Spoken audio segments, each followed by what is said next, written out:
Hello, this is Grace talking, also known as Grey Fable. You are currently listening to Arkenmore, D&D Noir.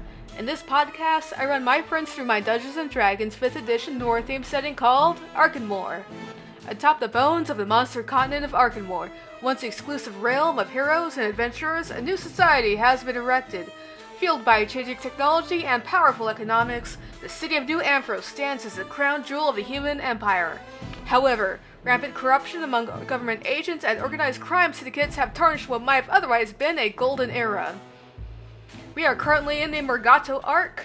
Content warnings for this episode include horror elements, sexism, and bigotry towards fantasy species. Now let's begin.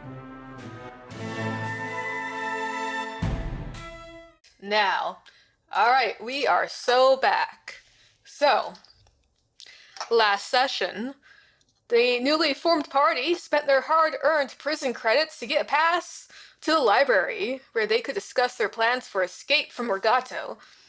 All were intelligent except for Edward, whose spellcasting abilities keep him sequestered to the anti-arcane ward. And although the prison warden had recently announced that Callum, the party's shapeshifting druid, was recaptured, he proved this false pretty quickly when he rejoined the library group in his spider form. And at this meeting, amongst the dust of old, disused books, fellow conspirator Hugh Gilt proposed two means of escape. He had been studying old maps of the facility and felt certain there must be a secret escape route somewhere through the dungeons that the ancient residents would have used to moor their ships.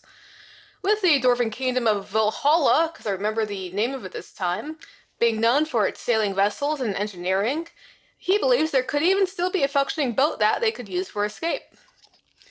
He did have another proposal, which would be a more direct route. Should the shared nightmare of the undead invasion actually come to pass, the party could take advantage of the chaos this would cause to fight their way to the Sally port and steal a boat from the prison facility instead. And I, the Dungeon Master, let them discuss this for a bit over the course of the break, and after some time, y'all have come to a decision. You have decided that you will venture down below and find the escape route through the dungeons with the hope that this will prove less bloody and end in fewer casualties. And before we ended last session, Edward continued to experiment with his nascent telepathic abilities, and Carmen, the devout paladin of the group, paid a visit to Soror Patience, the facility chaplain. There, the Soror took her confessions and discussed preparations for Longenacht, or the Longest Night, a holy day that takes place on the longest night of the year. Since the party suspects that this might be the night of the undead incursion, Carmen had to confess that she would not be able to attend this year. Sensing Carmen's noble but troubled spirit, Soror Patience gave her rosary beads and bid her to protect herself and others with the grace of Goldra's light. And that is where we will pick up today, just as the afternoon is beginning to wane and another night, though not yet the longest night, fast approaches you all. And for context, Grace, the longest night is going to be tomorrow, correct? Tomorrow night. Got it. And the current plan for us is for Callum to attempt to get our gear.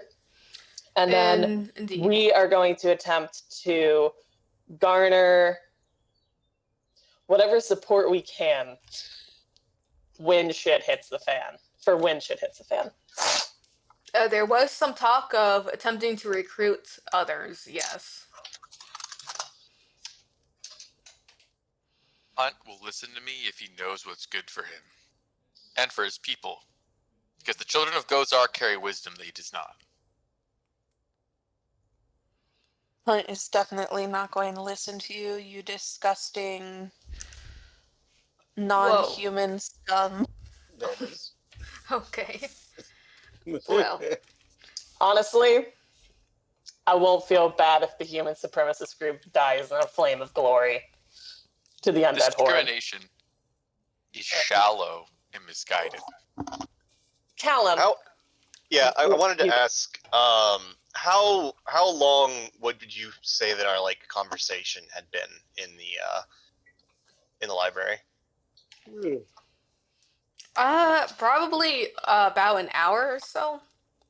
Okay, that tracks. I think there was a little bit of time knife going on last time. Indeed. So what Callum would have done after the meeting is retreat back to his like hidey hole and take a short rest to regain a use of wild shape, Mm-hmm. and then he would have around like what he would know to be the dinner time. I guess we're only having one meal a day now, but No, we're having two, are we? I think. It's breakfast 2 to dinner. meals a day, no breakfast. Lunch and yeah. Lunch We're and dinner. just not being punished for your escape today. Yeah, because you were captured Mhm. right. Yeah, and probably killed. and probably yeah. killed. But around dinner time, he would try to. Let me see. What do I have in my? He would cast Pass Without Trace, and then turn into a spider, and then see if he can't make his way into the armory or the quartermaster, whatever you call it. Bars can't stop me, policeman. Yes, and I think that will be a good way to do it. I can circle around to every player and ask them what they wish to do with the remainder of their day. So we can start with Callum, and you're going to attempt another escapade through the prison. Yes. Pass Without Trace is up. That spell slot is spent. Okay. Perfect. As you do your little spider crawl out through the library, under the crack in the door. Of course, you're a very fast spider. Go ahead and make your stealth check. Okay, so we'll do this. Add a +10 from Pass Without Trace. Goaded spell. Oh no! It doesn't matter. Okay, so even with the +10, you rolled a total of 15. It's That's not a bad crazy. roll. It is not a terrible roll. So for at the moment, with you made the 15. If you didn't just lower than a 15, might have looked for complications. But at this moment in time, you are moving in the shadows of night, in the shadows of the lamps on the walls. You're moving through the facility. Make a survival check with advantage to see how long it takes you to get down to where you're looking for.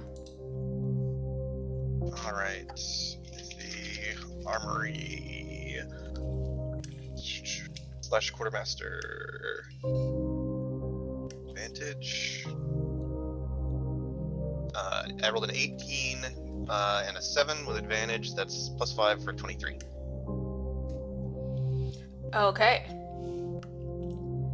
Yep, that is easily a high roll. You easily make your way. You haven't been there before, but given the map you looked at, the layout of the facility, pretty easy for you to make your way down to the dungeon, and you get to the hallway where you can find the armory.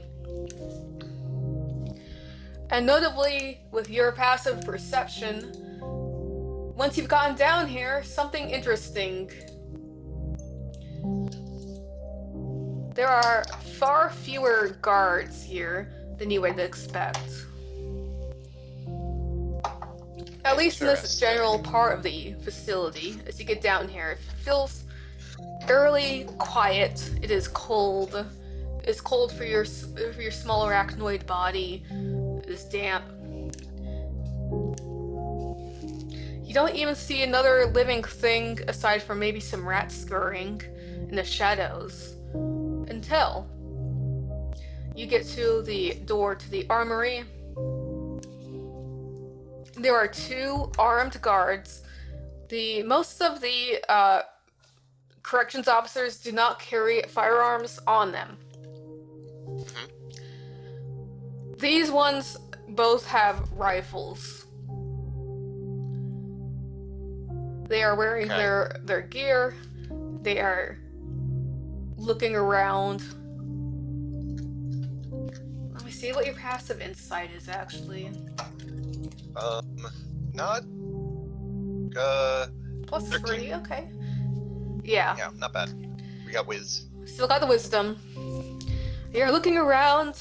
They remind you of, well, they remind you of people from your village at night when they're going around after sunset, and they start to, maybe after listening to a ghost story or two, they start to jump at their own shadow. These guys look twitchy.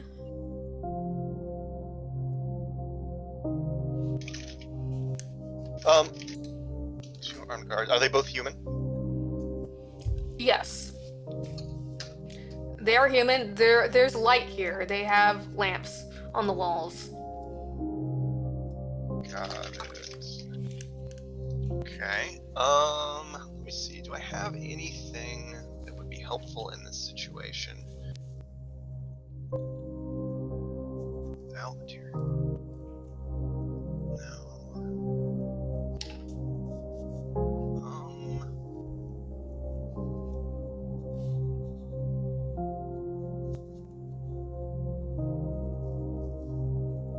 I can only cast very specific spells while I'm wild shaped, for obvious reasons. You can still cast verbal spells, I take it? Yes, because in this version of wild shape, being wild shaped does not affect your ability to do verbal components. So the layout here, is it just there's like a hallway basically, and it's like in the middle of the hallway? Is it at the end of the hallway? It's a door at the end. At the end. Okay. And there are torches on the wall, or is it like electrical lights like hanging from the roof? They're low grade electrical lights. Interesting. Is there any kind of ventilation system, or are these just like solid stone walls? These are solid stone walls. Interesting. It is what used to be just the dungeon of the fortress. Okay, so I thought that the armory was on like the second floor of the central. Oh no, it's down below.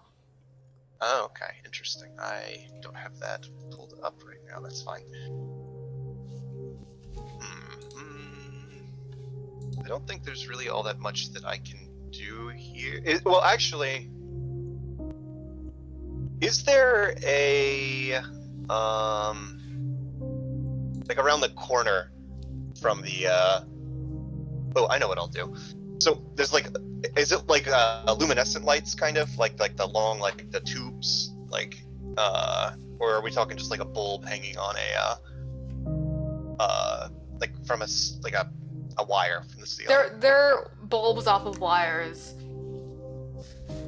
Is there one like around the corner? Maybe. Oh yeah. I know what I'm you're going gonna to. Oh, you know what I'm gonna do. I'm gonna cast Starry Wisp and try to blow out the light bulb from around the corner where they can't see me.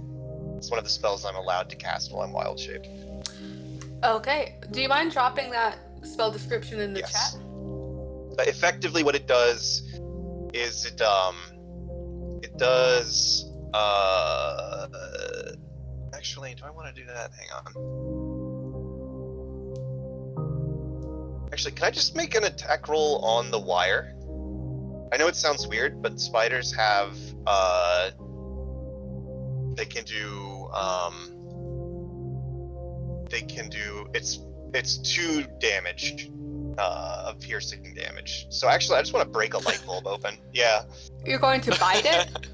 I'm gonna bite it. Yeah. I have bonus HP, baby. Hungry boy. Okay. Yeah. Yeah, I don't want to cast. Because I don't want the light in the area. Yeah, you're trying to do this assassin style. I get it. Yeah. All right. So roll.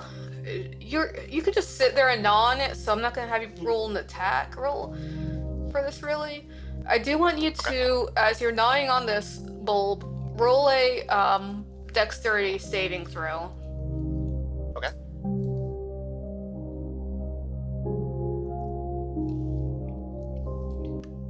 Oh, that really lingered on the one there. So it's a natural 19 plus 2, 21. As I know that you have like 2 piercing damage, so you sit there gnawing through this bulb till there's like a crack and it punctures open. There's a spark, and you leap off of it with your little jumping spider body, probably cling to the ceiling as the glass shards go everywhere. Little bits of sparks fall to the floor. You hear from around the corner a guard go, "What was that?" There's a pause.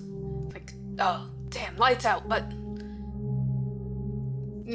there's a scuffle. It's like, no, you go look. You go look at it. I'll stay at the door. As you hear footsteps as one guard starts to slowly, shakily walk around you. There's the other pause, then a shaky, hello? Who's there? And while he's doing that, we are on the ceiling, and we are creeping towards the door to try and get into the armory. Okay. Draw one off. I'm going to make just one perception check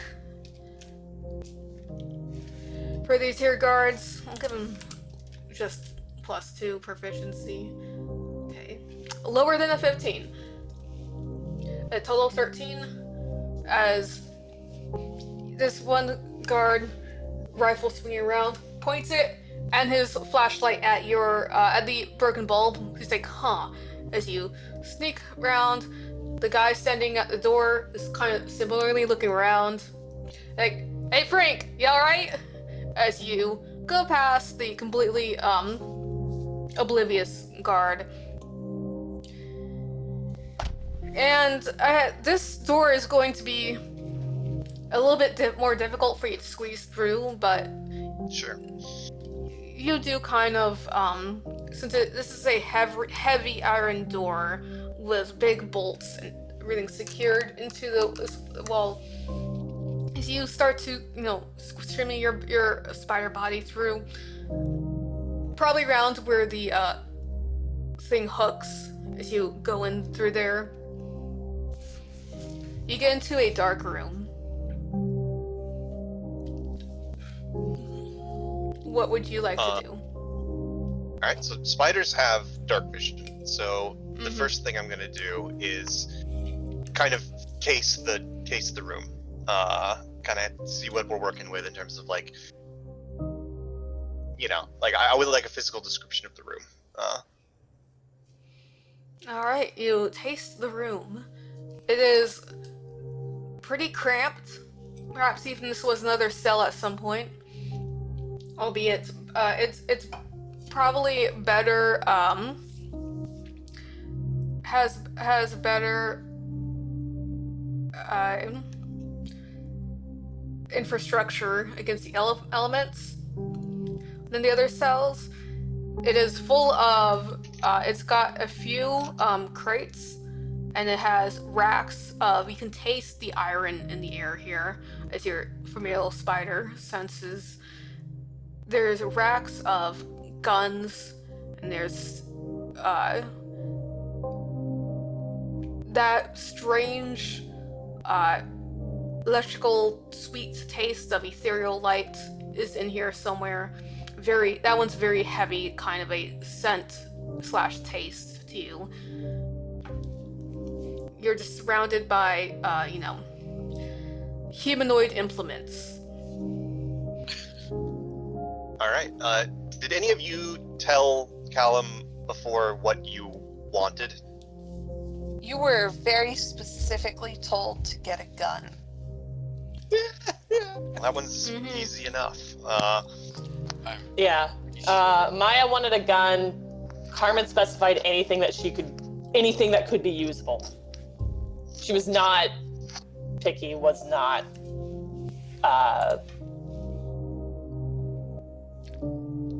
Not picky. my brain just fucking died. I am so sorry. That's The only thing that she asked of you was if you saw the red coat to get it, but that is far more of a personal investment than an actual request for a weapon. Yeah, I'll be really all. I think all that gear is on the mainland. Oh, probably. It's in like a storage locker somewhere. Except So- the money. The money's gone. What you do find in total is going to be there is a rack of rifles, a rack of pistols, a couple racks of bolt batons. There is a case containing E-light cans, about a dozen, and half of them are empty. And there are a few roper weave vests. Oh, interesting. One thing I forgot in my notes. There is also a case of flash pans. Flash pants. I do not know what that is. You Flash see pan. these Guess those are bombs. ball-like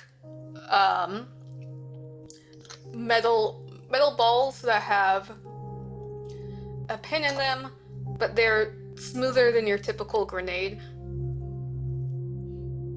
With there's some holes around in a circle around them. Oh, flashbangs. Interesting. Callum definitely doesn't know what that is. It's sad suddenly Drew on this mission. Just pulling the pin. It's like, what this thing does? Yeah. You No, just hear from like there's a zoom out of the guards. That's just poof. okay. Just like, what? Well, we all know why I'm here, so I will end the wild shape as a bonus action. And having identified where the gear is, also, is there? I assume there's also ammunition in here. Mm-hmm. Yeah, there's a box Okay. of miscellaneous ammunition. So I don't want to go crazy with this because we are like in prison. But what he would do, I think, is he would put on one of the roper vests, and he would grab a pistol and stick it in his waistband. Do the vests have like pockets on them, or are they Yes. just like? Okay, so shove some pistol ammunition into the vest. Actually, are there like gun belts and stuff in here too? No. No. Okay, cool. So I'll just stick a pistol and in the waistband, and then obviously pistol ammunition, one roper vest that he's wearing, and then I would say I would try to get 2 of the batons, if you think that's reasonable. Like, we don't really have there are the limited pockets in the roper vest, and then there's the waistband with the shirt holding it in. But Yeah. Adding up the weight and all that, you're probably okay. yeah, I'm sorry, Specs. I know you want a rifle, but it literally probably is taller than Callum is. I don't think his impulse would be to grab one of those. Okay, And and then- yeah, since you are showing, a degree of restraint with this loot grabbing, it looks like I'm not going to challenge you on this. I think you'll be okay with what you grabbed, since you got pockets to put the gun, the batons and stuff in. Yeah, no, we're not hoovering all of this up. That doesn't make sense for a person in this position to do. Oh yeah. And then once he's done, we knew this is what was going to happen. He's going to turn back into a spider, and all of the gear that he's wearing also turns into I don't know. You can imagine it goes into a pocket dimension or something, but it's on him, so to speak. Spider bulb is somehow larger. True. And then we're gonna sneak out of here, cause yeah, fuck that shit. All Probably right. go back to the same hidey hole in the library. I say, in a metaphysical sense, you temporarily transform this mass into energy that you keep around you. Sounds like a plan. And you sneak back out. Skitter.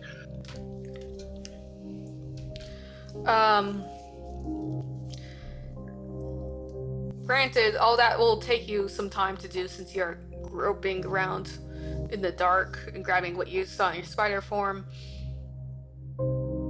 Super fair. We're definitely like kind of being careful, like trying not to like make noise. Of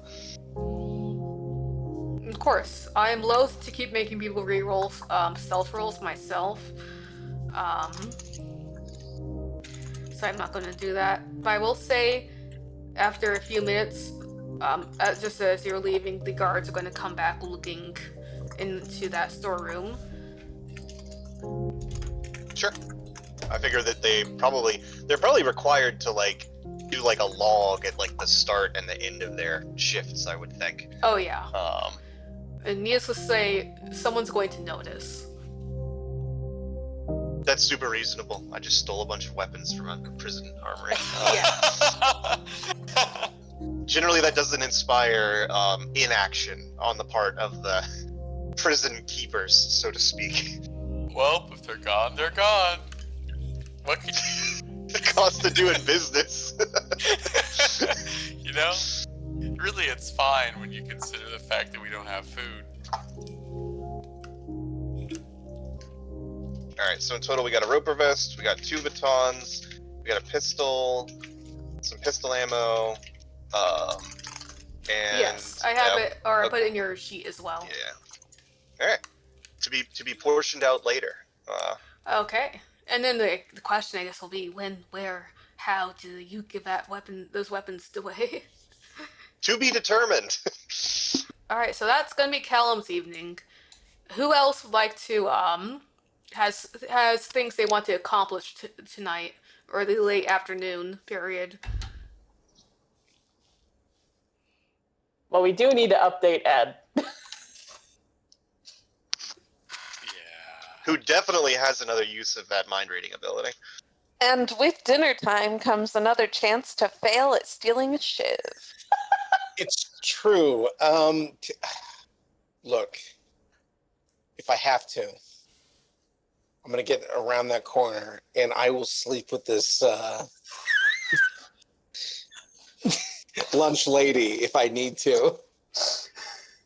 Well, Like, You know, Irma has a name.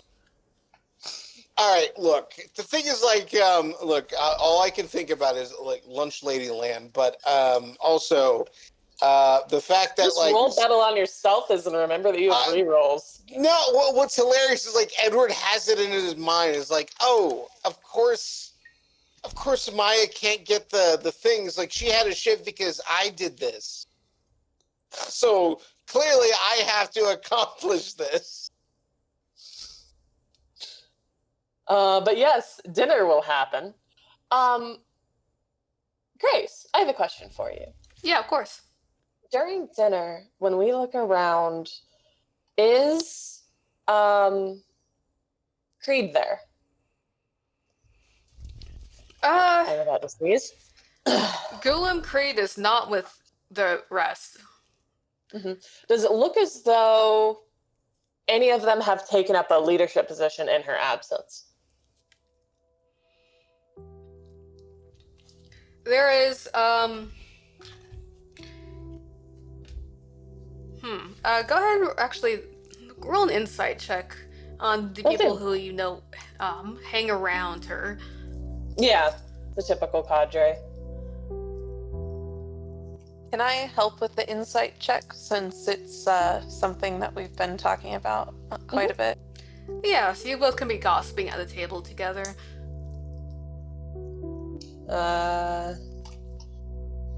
So that's advantage? How does that work in? How does that work? Or are we she's both just doing rolling? the help action? You have to be near enough to assist verbally or physically, and you give them advantage on the next ability check they make with the chosen skill or tool. All right. And DM has to say whether your assistance is possible. So yeah. All right, advantage. Christ, 4 12. and 8. Total of 12. you hate to see it. Should just gone with mine. I mean, I didn't know. Still not a terrible roll at 12. It's slightly above average. You look to the typical cadre, mostly of orcs and half orcs, kind of gathered around at the table. They, from what you can tell with that insight roll, they look somewhat spirited. They are talking with each other in a more furtive way than they normally would. They're usually pretty blunt people.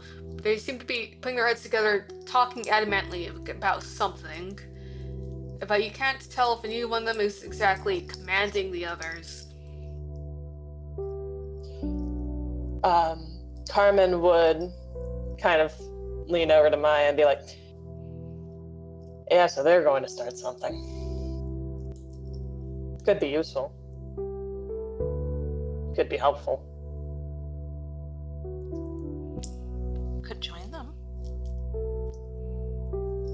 Could join them. Do you know any of them? No. My bodyguard won't let me talk to them. You know, the bodyguard thinks that it's a good idea not to let you talk to them after all of the other shit you've pulled. That said, if the Hob is getting the fucking supremacists, we might not want to do that. Last thing we need is a powder keg on board the goddamn boat. So no, let's see if Koloth is able to get anything situated. You And really to be think clear, that the Hob is going to convince the human supremacists to do anything? There's a shrug. Miracles can come in the strangest of ways, princess. Even in the form of fucking supremacists. God, I hope he fails. Alright, anything else you two are after right now? Perhaps smuggling knives? Well, yes, we are after smuggling shivs. Okay, Maya, Carmen how is- do you wish to go about it? Well, Maya is, she's not very smart. We know this. We've established this. So, she's going to do the same exact thing she tried earlier. And, she's going to try and just, hide it. Alright, well, that will be a sleight of hand check. Yep. You rolled a 12 this time, total of 15. Alright, you slip it up your sleeve. As far as you can tell, nobody's noticed. No fucking way. I don't see this, so I'm going to try to hide a knife. Two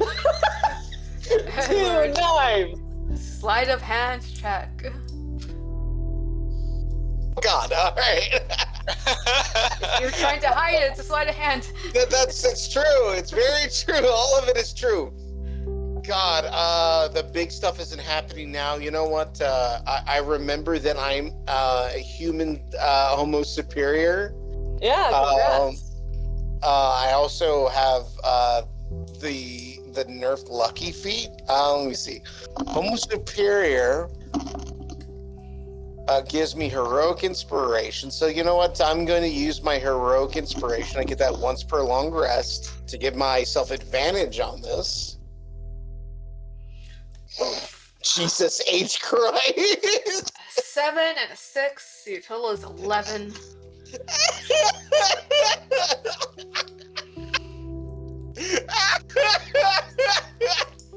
I think there's a chance there's something really funny to happen, so see if I roll high. too.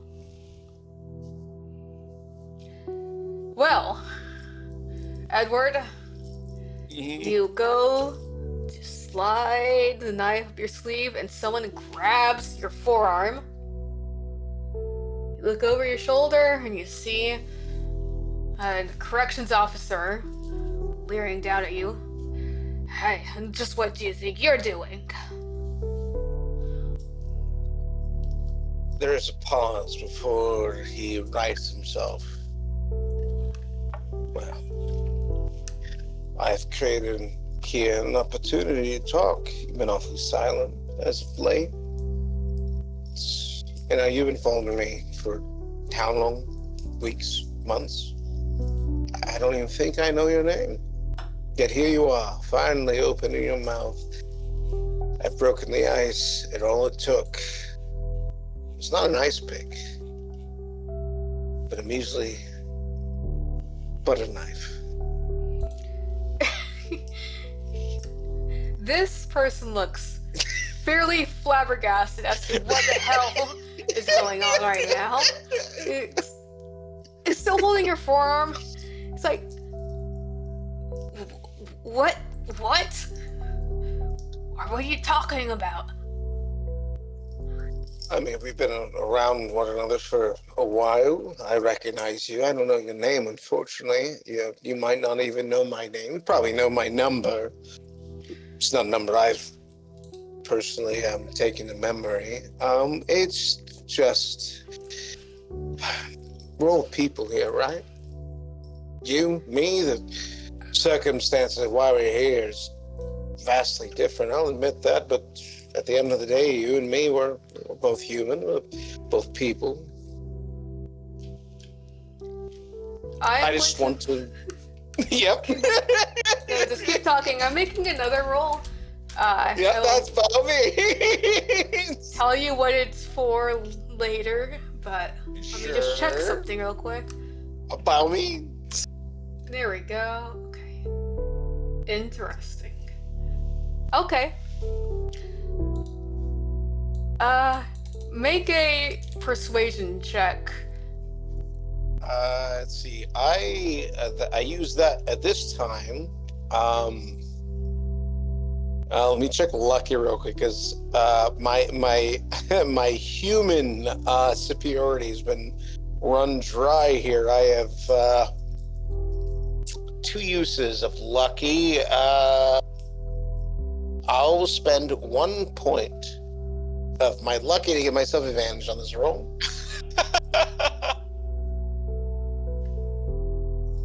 An 18 and a 20. Jesus Christ, it is the fucking counter opposite of the previous. Total of 25. Okay. You meet this man's eyes. These very hardened, very usually just deplete of any kind of compassion, but as you meet his eyes, there's this moment. He seems almost mesmerized by what you're saying. The hand slackens. He lets go. No,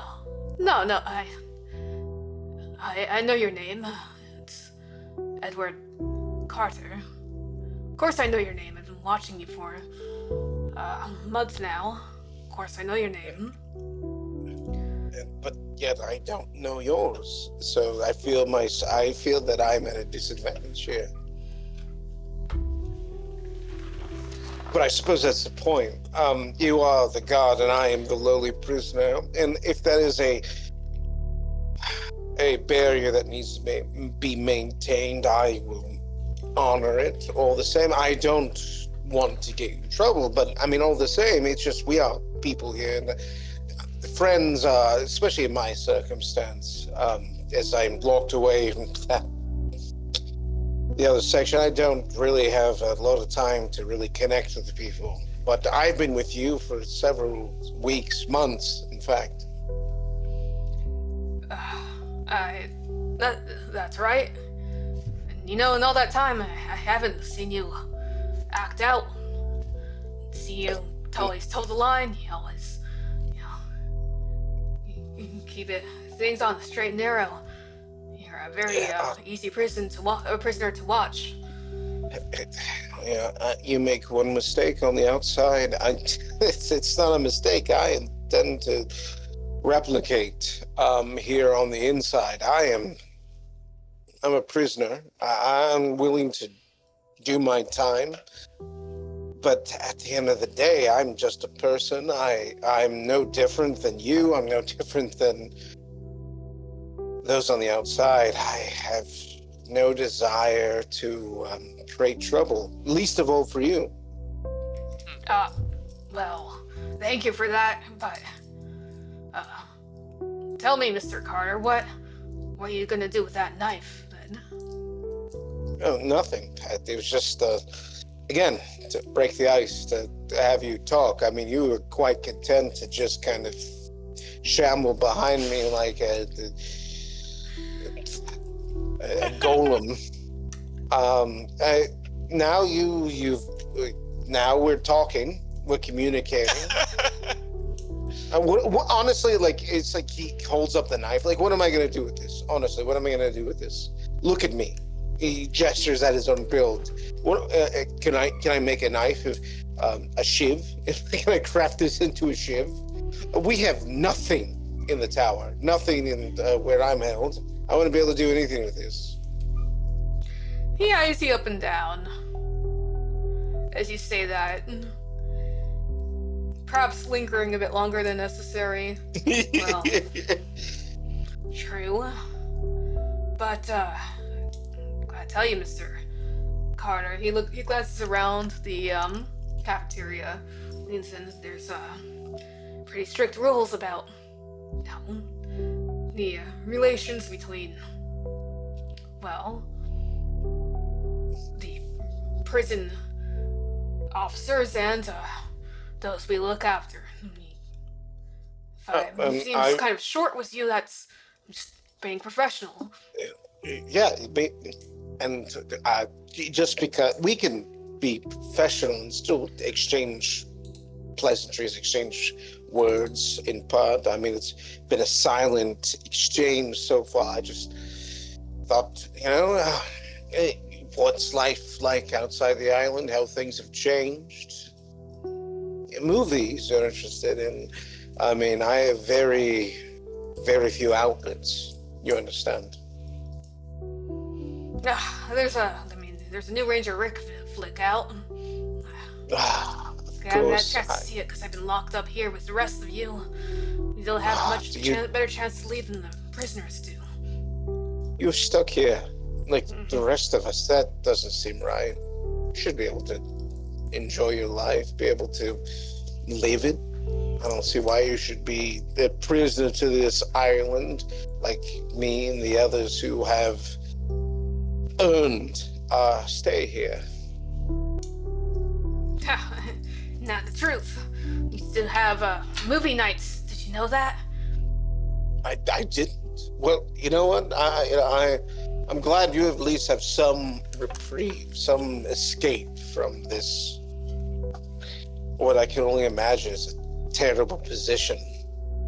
It ain't all bad. The pay's all right. Sure that you'll get out of here soon too.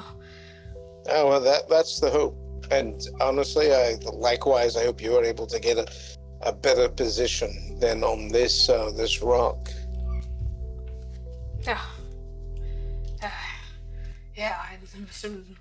thought I'd take up this posting out in Morgado for maybe 6 months, a year, and move on. Just get away from things for a bit, but it's shit cold out here now that it's almost winter, and food shit, there's less of it now, and I should never have taken this posting. How long do you have left? Surely there's some light at the end of this tunnel. Yeah, sure. Sometime through the winter I'll be back home, probably.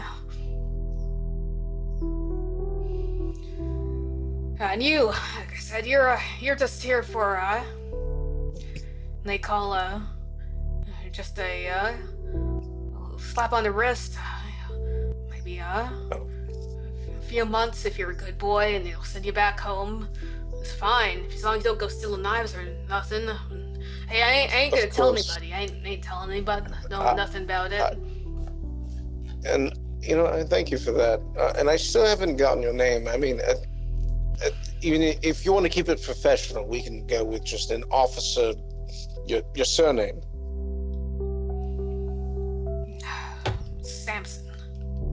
Samson. All right, Officer Samson. I do appreciate this, Officer Samson, your clemency here. I do appreciate it. I will endeavor not to make trouble for you so that we both have something to look forward to at the end of this dark road tunnel.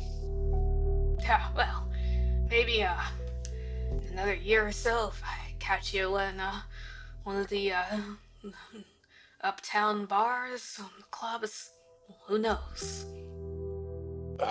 I'll keep you. I will certainly remember you, sir. And if we're both free men on the outside, I would welcome you all the same. I'd like that. Hey, thanks, Edward. I mean, sorry. Mr. Carter. Of course, Samson. We can keep it professional for now, but well, who knows what the future will hold. So I will keep on the straight and narrow, and you, Samson, I imagine will keep the same, and we'll both come out of this just fine. All right.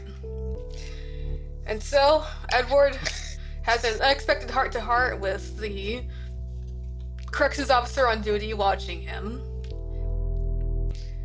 And occasionally making the cops behave a bit better in this for the sake of the game. He does cast Edward a wistful eye every now and then about what might have been.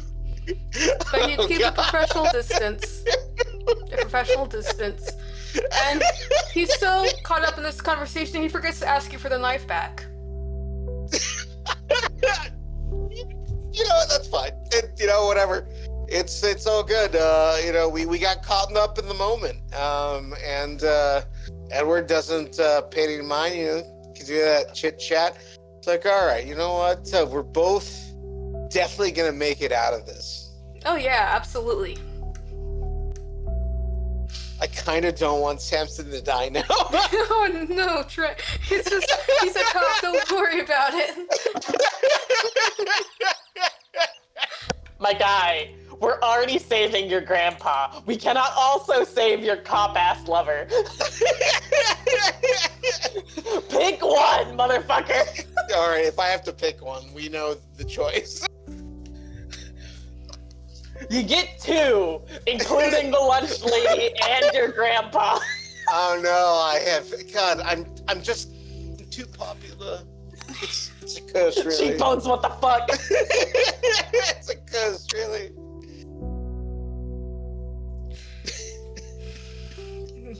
Edward fling Morgado. Oh no! Oh no! Oh, those people. Oh, those. Die. I really am my mother's son. He falls in love so See quickly. about whose son he is. Yeah, I was like, I don't know if you got that from your mom. That's fair. I don't know much about my father. Oh God, this is something he would totally do. Oh no. Oh no, I'm just like my father.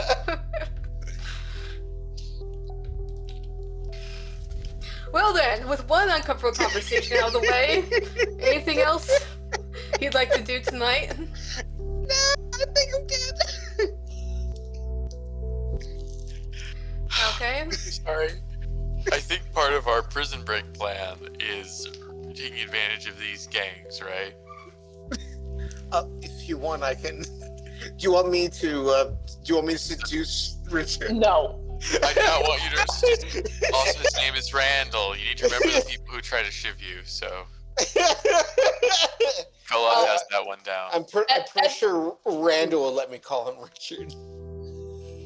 Edward would see Carmen is staring at him even before he decides to talk to a guard while blatantly attempting to steal a knife. Edward's like, hello. Do you mind if I call you Dick? Yeah. Richard! Richard! Uh, yeah, if we're in the lunchroom, this is the Yeah, time no. I do have to try to approach Yep. the white supremacy team. No. Human You are not allowed to supremacy. yeah. Alright, human supremacy table, I'm sorry. Well, also, we do still have assigned seating, do we not? That's why I couldn't... It's more or less, and It's only a problem if the guards call you out on it. you get led in lines to your tables. So Oh, okay. I was under this is your a slight seat, more like misconception, you're but being that's led why in we a, have breakfast in a strict tomorrow. queue to the food and then to your table. Makes sense. But Koloth is not a master of subtlety. So there's only one way to approach Randall, and that is by actively walking towards his direction while they're in line. So if Randall's ahead, he gently taps shoulders to let them know that he needs to speak with somebody, and he'll give them their spot back. And if they're behind him, he turns around and just walks backward in line. Okay. I mean, I'll flip a coin.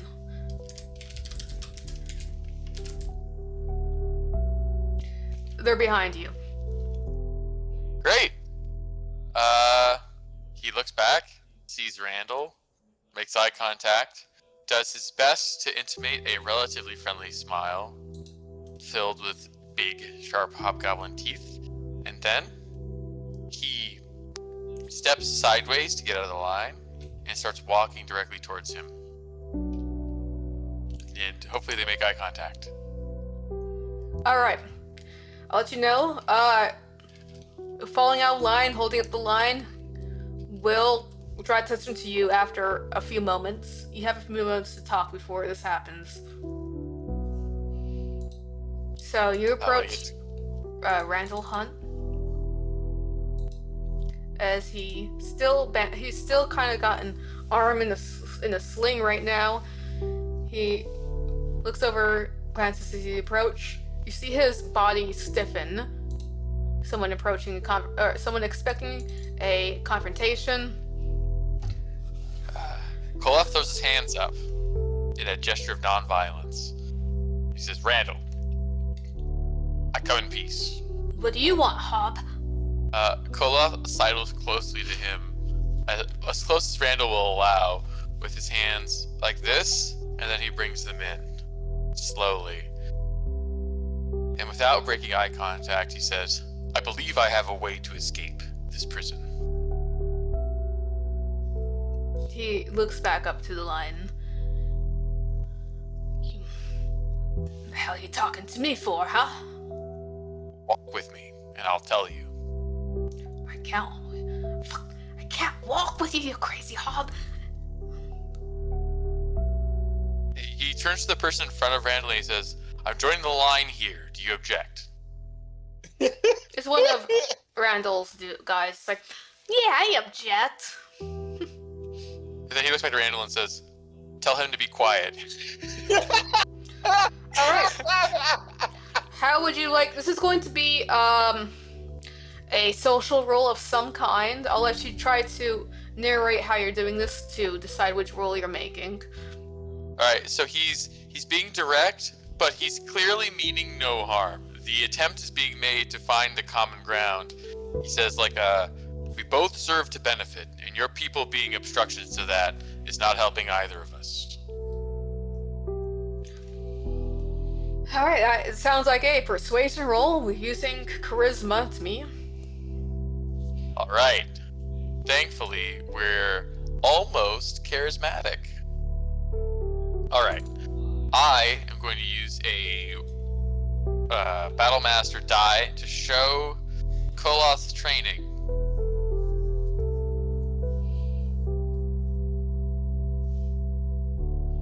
Okay. You have to be altogether, firm with these 18. people, but generous. Suddenly, Koloth, background as a diplomat from a noble class shines through. Hunt looks at Koloth, looks at the guy behind him, like, get out of here, Mickey. I want to hear him out.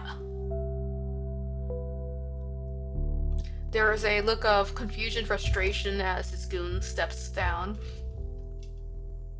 Get in line for the notice, he says to you. Neither of you will regret that decision.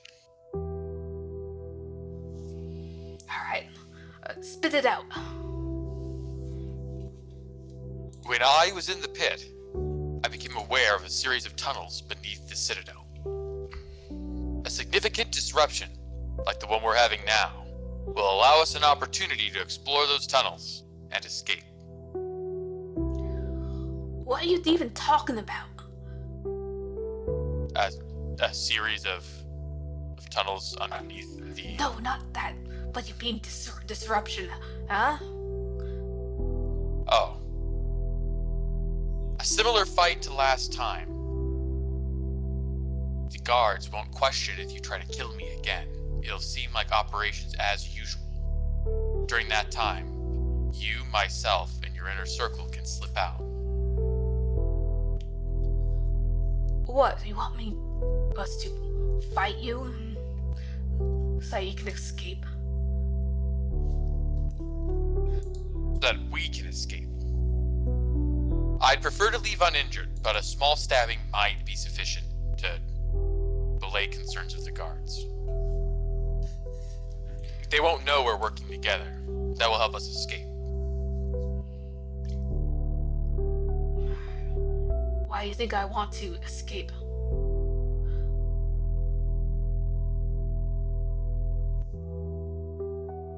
Oh. Koloth looks at him with a face that kind of is going to do his best to imply that he's very confused. I took you for a leader of men.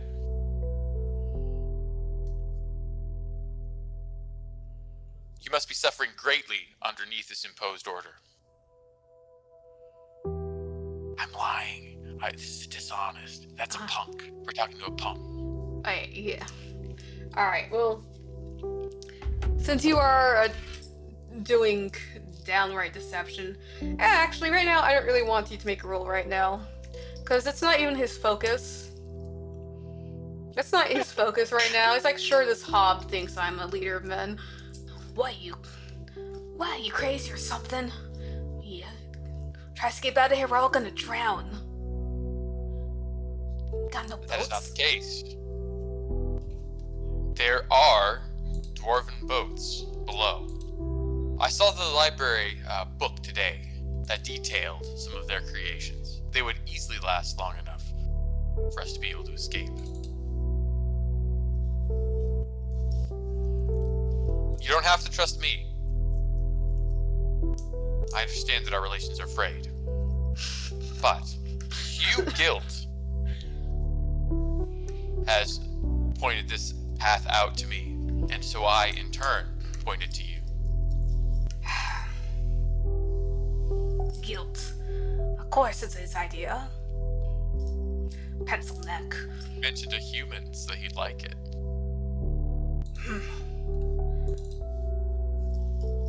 I think you're crazy.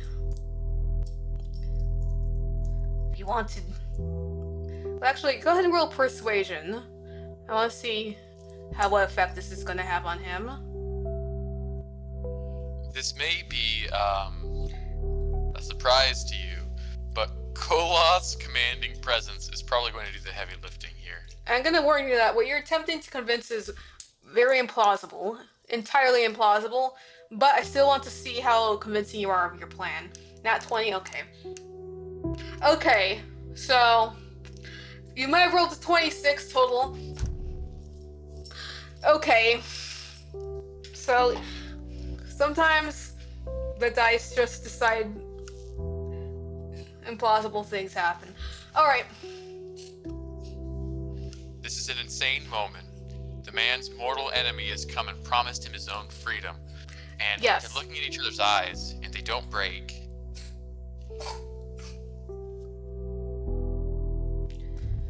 You can see there's calculations going on in this behind this man's eyes, in his head. He's thinking very, very hard about what you're saying.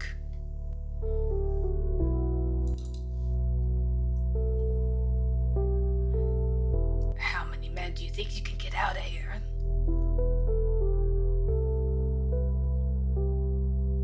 It depends on how skilled your men are, and how many you're willing to risk. Alright, he steps. Sometimes sacrifices must be... Oh, go ahead. Half a step towards you. Right. Listen here, you. Little shit. You and I both know I don't give a damn a rat's ass about you. When shit goes down, you both know I'm gonna leave you behind in a second.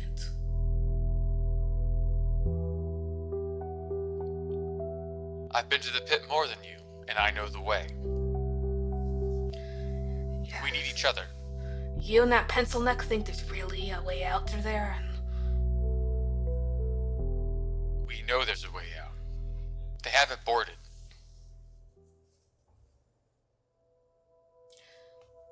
well, I owe you a stabbing anyways. You wanna fight? You gotta fight. Tell me when. Tell me how you want it to go down. We'll make it go down, alright? But I promise you, every human's life in this facility, I'm gonna put before you. My men first.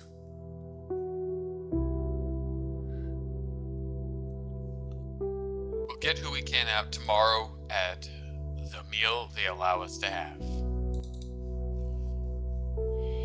Tomorrow, We'll need the food. after lunch, in the cafeteria, elsewhere. We need a place where we can get more bodies involved. Your people alone won't be enough. This needs to be big. We need to slip away like the other did.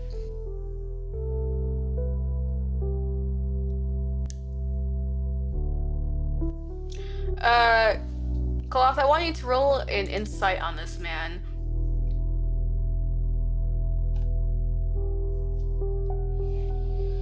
You It's nothing but us in line, staring at each other. sense something extremely dark rising up inside of him as you see this expression, there's almost a bloodthirst. There is a ton of anger, there's rage, a thirst for violence. Maybe it's not even against you. He has in his heart thirst for some kind of bloody vengeance. He does not, you already knew he's not trustworthy. You know that whatever he plans on doing, maybe it won't be for the best of your plan, but if you are relying on him to start a fight, you know he's gonna do it. All that we are truly aiming to do is to get the guards to hit his people instead of us as we try to escape. Okay. This is a if he dies situation. And this is a bit of clan politics that he may not be familiar with. He folds his arms as he steps forward in the line as it ambles towards the tables.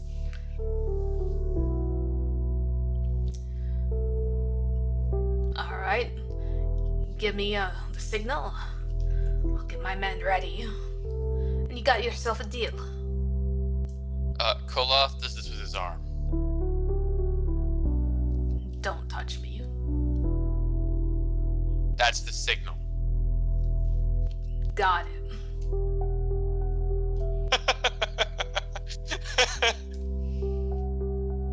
It's a gesture that my people consider rude. That will be your impetus for the fight. He nods. I'll keep that one in mind.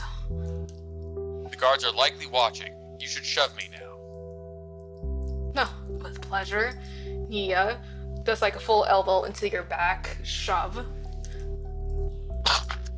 It's actually kind of forceful. So Koloth takes a step, thinking that he was going to fake, and he didn't. And he looks back over his shoulder. Oh, sorry, go ahead. Oh, he shoves you into one of his guys. They turn and push you back, and then a guard shows up with a baton. Hey, settle down. I'll go further to the back of the line. Koloth says to the guard. Oh yeah, get moving. He ushers you to the back. The guard seems very knowingly acknowledges that you are not where you should be right now. He tries to separate you from Hunt's gang. I hope they're feeding you better than us. You say that to the guard. Gives you a side eye. Not much.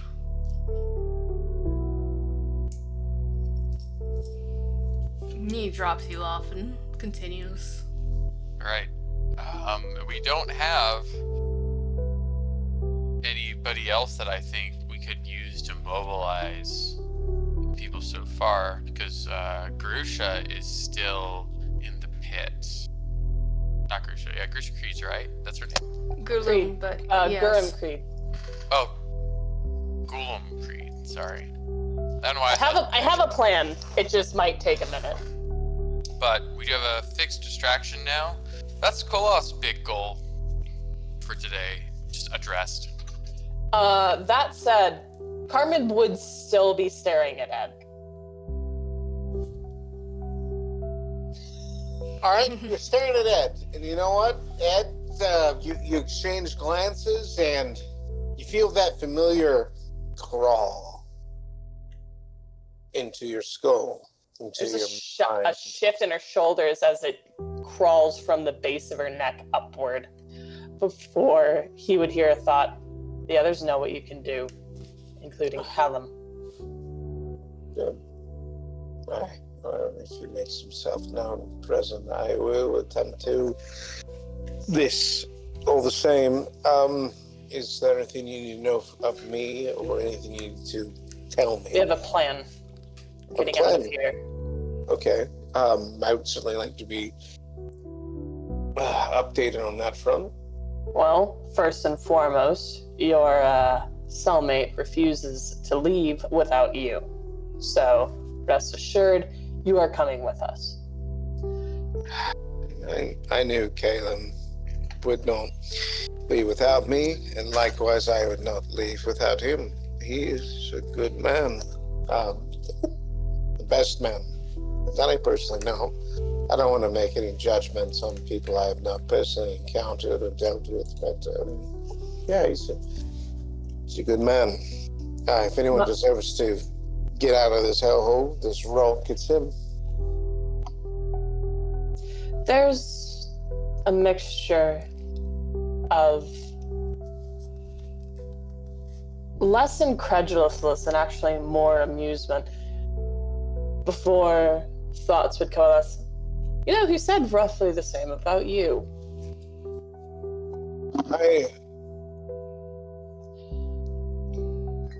I make friends easily.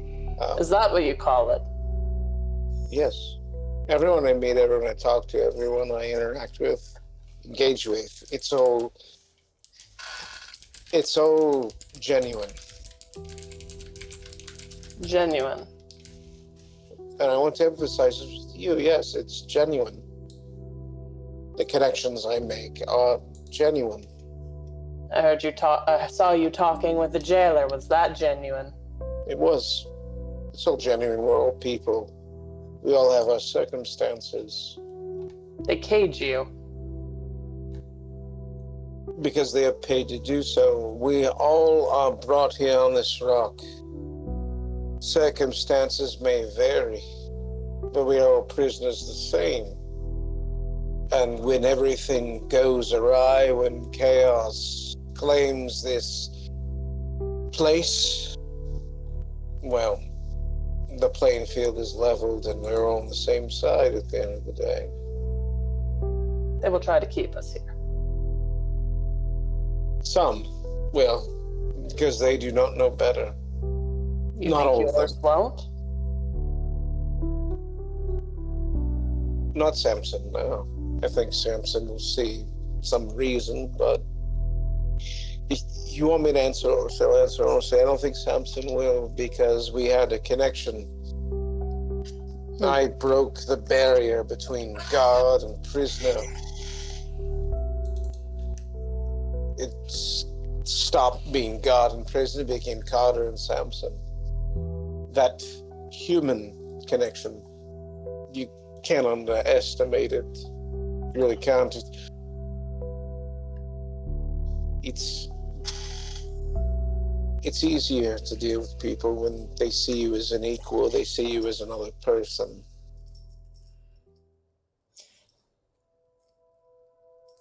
Just because they show you sympathy doesn't mean they view you as another person. I'm not naive enough to believe that Samson would give everything up to help me. At the same time, when the field is leveled, when this island is beset and that line blurs, I feel that Samson would see me as an equal. It is an assessment, it is a guess. I'll give you that. And There's you and the others, you are foremost on my mind, foremost on my concern. Callum, I don't want to lie to you, Callum is more important than the rest of you. I've known him longer, I've grown attached to him. how much sway do you have on the mainland? What was that question? How much sway do you have on the mainland? In Nighttown, I have some. Other places, very little. Nighttown's enough. Nighttown's enough. All right. If we fail and you are able to get out, you need to find a way to alert populations. You say that you're able to transcend boundaries. Go to the church if you must. You're human, at least they will listen to you. More so than some of the others. Especially if there's a pause, discomfort, immediate. They don't know what you are capable of. It's curious. If we die, someone needs to alert them. No one's going to die. You might, but I feel that can be changed, altered, hopefully, for your sake. I'm just being upfront here. There's a part of me that feels that you will expire before these events and go as they are intended, as we all see. My mortality is my mortality. If I die, I die. I need to ensure that someone else knows what to do. I don't want the city to be overcome by an undead horde. And you trust me to exchange pleasantries, to interact with the church. You're the most likely to survive, and you're the most likely to be able to lie and get there. Lying. I'm not sure if I should enjoy this attention or be taken aback. Either works. Whichever makes you more suitable. I don't care. You don't care? I need someone. In case I die. In case you die, you will not. Them. I do not want you to die if that gives you any measure of peace. I don't want to die either. Good. I should hope not. I thought, as a member of the church, that you've kind of... There's a pause. Member of the church, eh? I have thoughts. Thoughts we don't need to get into now, but if you do not wish to die, that's all I will focus on in this I just need exchange. to ensure that there is another alternative. And I don't Yes. necessarily... There's fondness, exasperation, kindness, gentleness. I don't necessarily trust Maya to do so.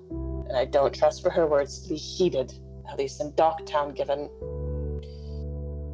Or not Docktown. What is it? Nighttown? Nighttown. Nighttown. Nighttime. Yeah, She does not have connections. I do. Callum does not have connections. No, he is. The goblin, or the hob does. And I'll also be approaching him. Well, all right. But he is also a frontline fighter. He knows his way around the blade. You don't. All right. Well, I'm glad that I have risen above the rabble in your regard. I'm high in your eyes. There's a pause. And there's not distrust, just certainty. You are what I have. Desperation. I've worked with less. That's fine. No, and I do want you to believe this. I mean, you can disregard it as you like, but as little as I've known you across the weeks, the days, I implicitly trust you. Maybe this disarms you. Maybe that's the point. But I trust you. And I pray that trust isn't misplaced It won't in be. these coming hours. It won't be, and I believe that full-heartedly. And you trust me the same, which I do appreciate. I do enjoy. Well, to let you know of other updates, Maya is going to be attempting to survey, as well as Callum. We are attempting to gather a plan going forward, potentially into the depths. There's a ship that Mr. Gilt believes is still seaworthy. Yes.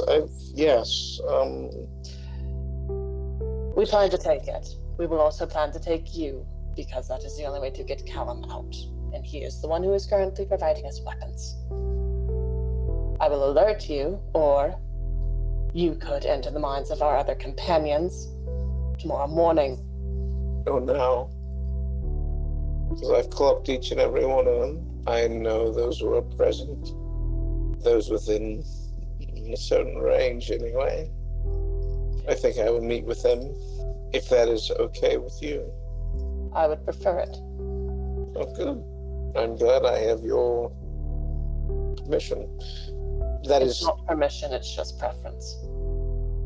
permission, preference. I know you aren't comfortable with this exchange, so I want you to know that I'm doing this out of necessity, not out of some bizarre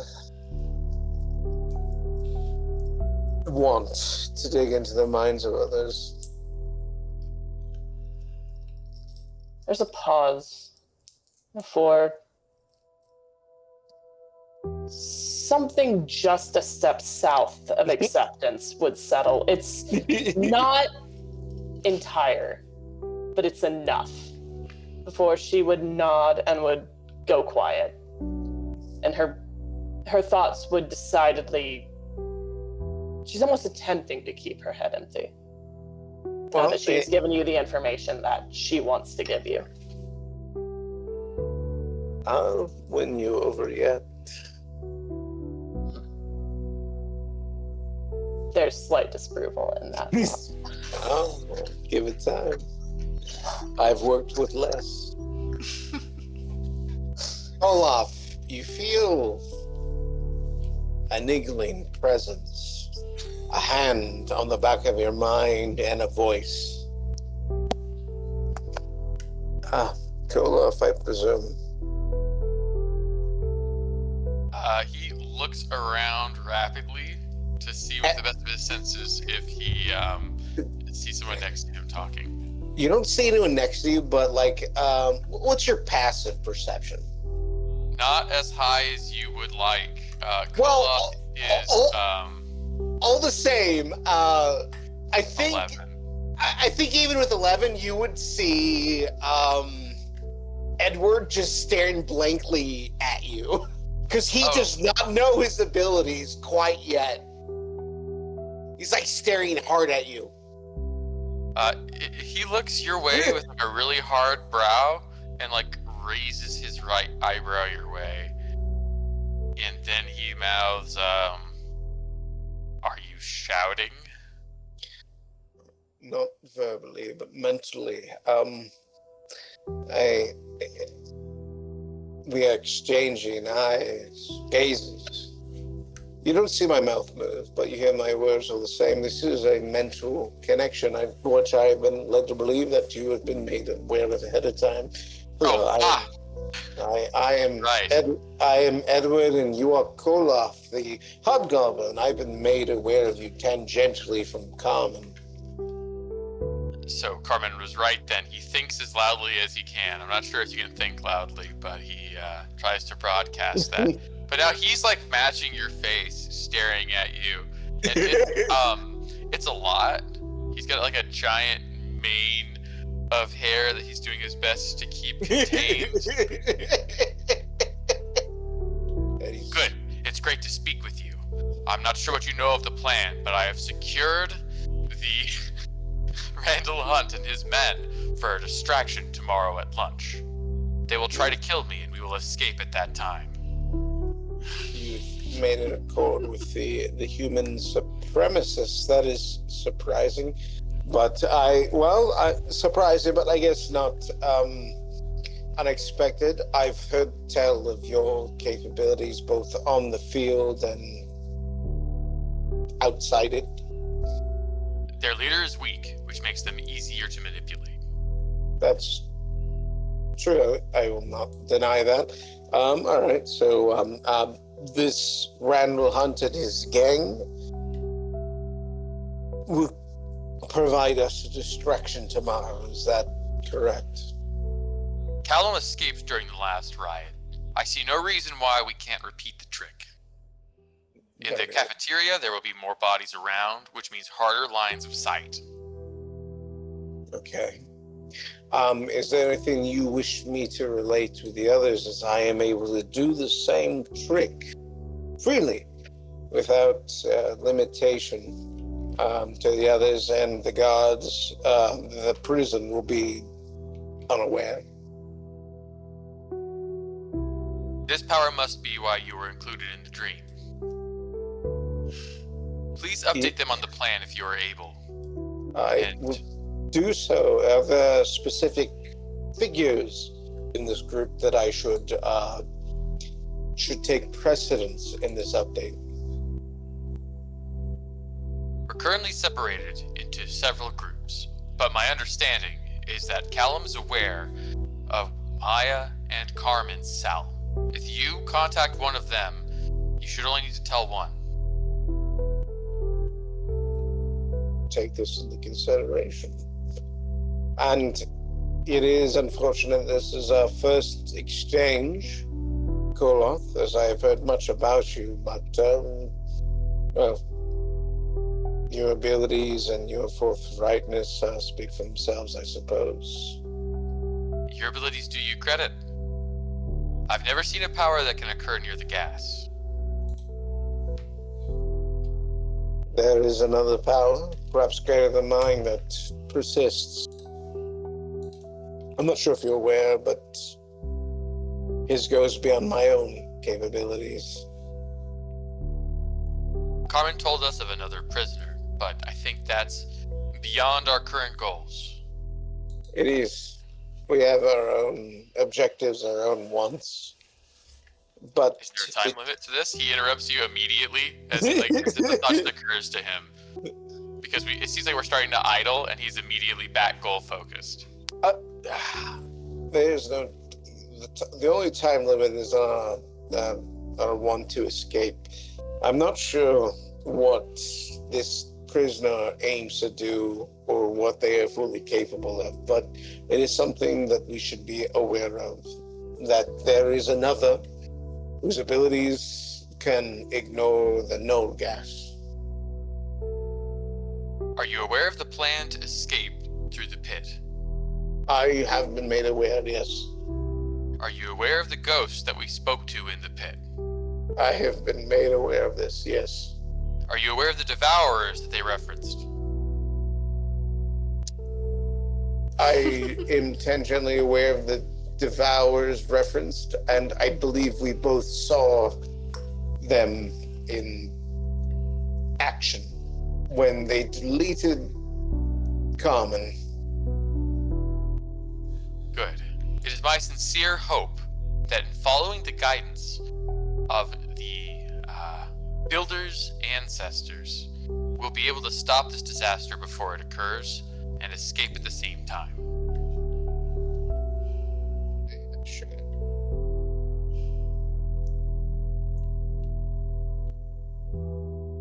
And if there's nothing else, I will go to another mind, and I thank you for your efficiency in this exchange.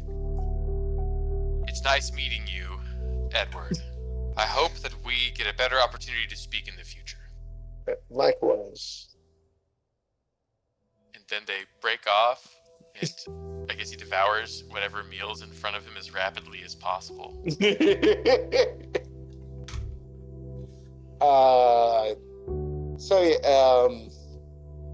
Edward is gonna jump immediately back into Carmen and relay all this, the new stuff, specifically about Randall and the.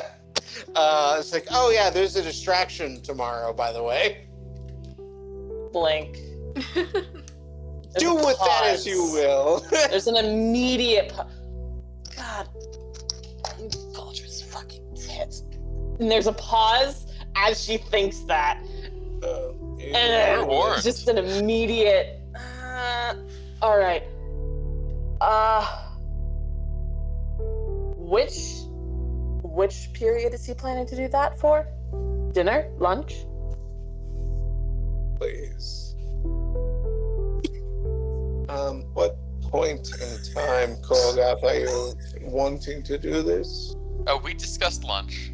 Lunch. Okay. Sorry, Okay. I could not remember. No, thank you. No worries. You weren't even Thank- there. Yeah, thank you, Koloth. I was there. He wasn't.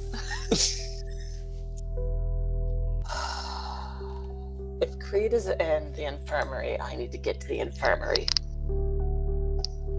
If we're going to get her people potentially involved, we're going to need hands. I would rather the hands not be the people who actively want to kill Koloth. Well, we have till tomorrow lunchtime before this thing occurs. Will you Do be we able get to free time in the morning before lunch, Grace? Yeah, I mean, I imagine you normally you non-magical. would. Normally you would. too. Bless. Okay, never mind. Everything is fine. I mean, that was your yard's time in the past. You Got got it, okay. outside for that period in the past. Do you want me to No, it's fine. bring other people up to speed on this? You know, you can't bring Callum up to speed on it. Hopefully he's going to come No, I don't know. visit Like, someone tonight. even if he was a spider on the ass of a guard, I would not be aware of him. I will alert Maya. It's fine. We can make this work. Golden Mother, hear my prayer. We can make this work.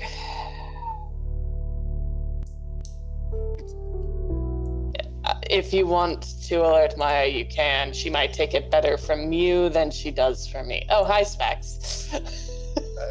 That's fine. I've already cloaked her. I've already been aware She of her. doesn't I've seen listen her. to me in, about half the time. So might as well have two voices doing the same. Very well. Why you- not? You would immediately feel an absence from your mind as Ah, it shuttles towards Maya. Hello, Maya. You would see Ranger Rick. that the... Oh, that's the film that came out like last year. I'm familiar with this film. Absolute masterpiece. It is one of his films, certainly. I would not say it's one of his best. They're all his best films.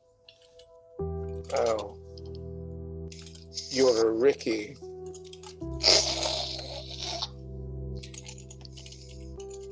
That's Really, fair. that's what you're going to call me? The Ricky? A Ricky. That you are one of many Rickies. And I understand. I completely understand it. He does good work. His films are well regarded. I'm not a Ricky. I'm going to be him. I don't admit that's new. That's a new source. I'm going to sift through that and get to your conscious thoughts. That's what I'm going to focus on, your conscious thoughts, because everything below that is above my pay grade. So... You get paid? No, I don't, which is why it's above it. Okay. All right. That's fair. Yeah. So, Maya, I've heard good things, terrible things, but the terrible things are good things for us in this regard, so take that as you will. Oh, you didn't hear about the boule, did you? No, I did not, and I don't want to get distracted in this regard, but that is going to be kind of hanging in the back of my mind throughout our exchanges until I solve that mystery. But no, I've seen you. Perhaps you've seen me in a shared dream, shared memory in the cafeteria. I don't know if you noticed, but I was kind of under a table for most of that. I saw you slip under the table, and what limbs escaped from it were wielding a sharp implement of a haphazard shiv variety. Yes, I just got it. Oh, you just got it? Do you need another? You know, multiple doesn't hurt. I'd recommend hiding it somewhere on you. Well, it's already hidden. We can touch bases on that later.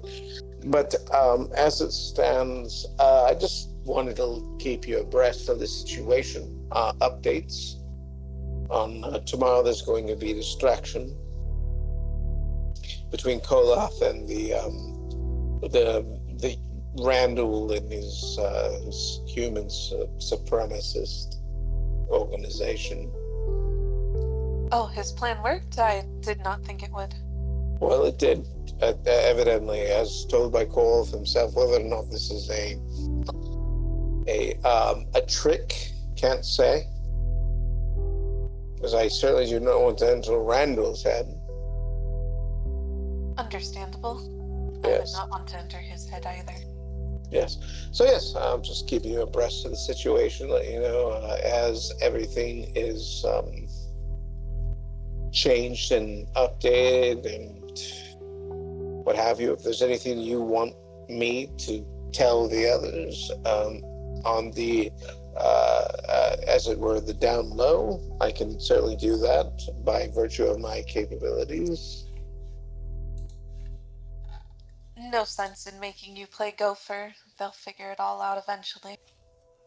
Well, no, they won't, considering how they've treated the special prisoner and how they treated me, and the no gas does not affect these abilities, and I don't think they are aware of that.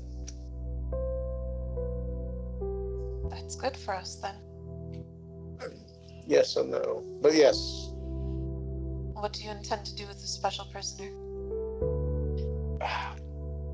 If given an opportunity, I'd like to speak with him, but it is not a priority. First and foremost, the escape of us and specific parties takes precedence. Good. She's going to assume that you're done, and a different Ranger Rick movie is just going to start playing. Do you just mentally play these films Yes. on repeat? Maya, eat your food. There's nothing else to do around here. Truly built different. Yeah, truly built different. Like Edward, like it's like, oh yeah, I've seen this film, and he would be taken aback. It's like, oh my god, the amount of detail Why spent. does she know this much detail? The amount of detail spent on this repeat is like, oh my god, it's like I'm there in the theater. What the fuck? What is happening? Her thoughts are secondary to this fucking Rick film. It's like I'm there in the theater right now. I'm just seeing it being played from start to finish. The amount of detail, the amount of rote memorization devoted to this film is scary, honestly. You get the feeling that she has seen each of these films numerous times. Oh God, yes, yeah, for sure. She has seen it multiple times. Like if we start talking about Ranger Rogue films, she's like one of those people who's able to just like quote it verbatim. 100%. And with that, we'll wrap up the lunchroom cafeteria conversations and Hey, dinner. yes. I guess it is a dinner room when you're having dinner in it, but yes. We will take a break and come back to see what else goes on this evening. Alright, so we are back. Evening falls. We all know what Callum is up to. Do any of you all have any specific plans for tonight? I have a date with a rat. She does have a date with a rat. Hell yeah, get it. We have a quarter of a biscuit, correct? We have... What did we eat for dinner, Grace? For dinner, you had a meatloaf and mushy carrots. Meatloaf. Yep. So, This has not worked out well. Did we get any rolls? not tonight. Then yes, we still have some stale bread. Now, I mean, granted, rats will eat, basically anything. Yeah, but she's not gonna carry around meat and mushy carrots. That's just gonna stain, and nah, she's not dealing with that. Okay, fair enough. So you hold on to the last little bit of yesterday's biscuit, or that afternoon's biscuit. It was yesterday. It was yesterday's biscuit. So it's even staler than it was before. Okay. Yeah. You wait. You're back in your cell waiting for Simon to crawl on in through his regular entrance. And sure enough, after night falls, the darkness, well, getting deeper as the seasons are getting ready to change. You look into that corner of the crevice where that fat rat body is wiggling through, pulling himself through to get into your cell. Still sniffling, sniff the teeth. Cleans his snout.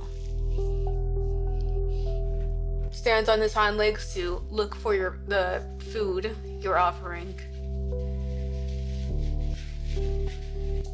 We hold it out to him.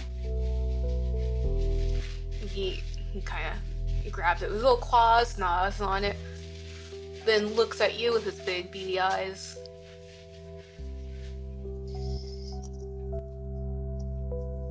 And then we're going to cast some Speak with Animals. You cast Speak with Animals. Hello. talk again? Yeah, talk again. What you want? What's going on in the pit? Is the green one still there? Oh, pit down below. So empty now. When did they take her? Much easier for Simon to get around now. Oh no. Most two-leggeds leave.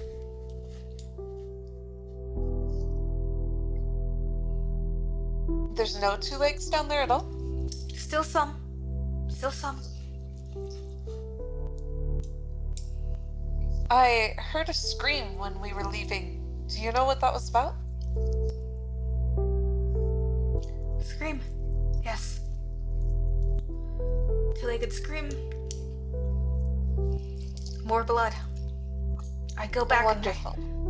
This time the blood stayed. It doesn't usually stay. I went back. And I tasted it. Fresh. Simon, are you regularly tasting blood? When I can. I don't think that's good for you. No, good. Sometimes good. Too much can be bad. But blood, good. Other blood does not stay. I smell it, and I go after it, and it disappears.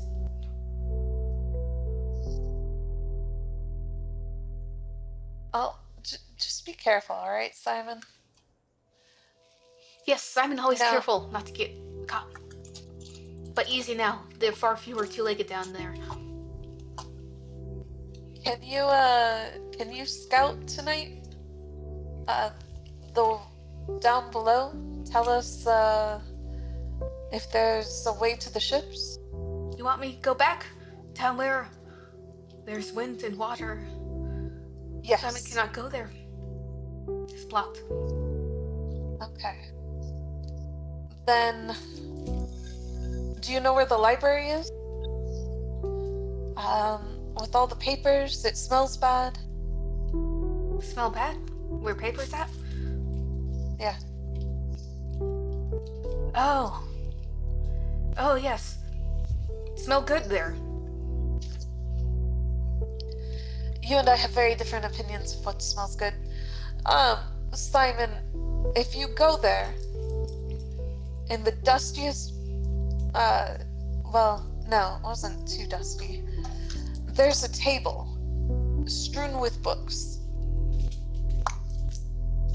Books? Yes, it's less dusty in there, on that one table. If you go to that table, you can get a berry. Berry? Here? Here? It will, yes. Not much fresh You could fruit? share it.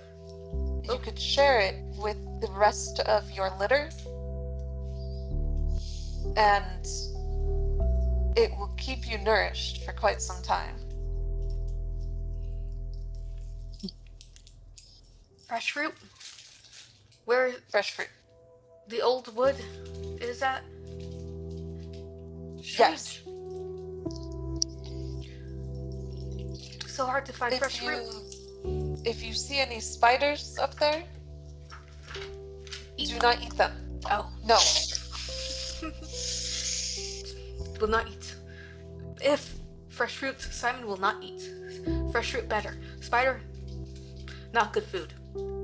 Spider will give you fresh fruit. If I could do a double take, then that's what you're saying. Spider feed Spiders Simon? hurt the whole time. It may not be a spider. It may be a short, very short person. Very short, 2 legs.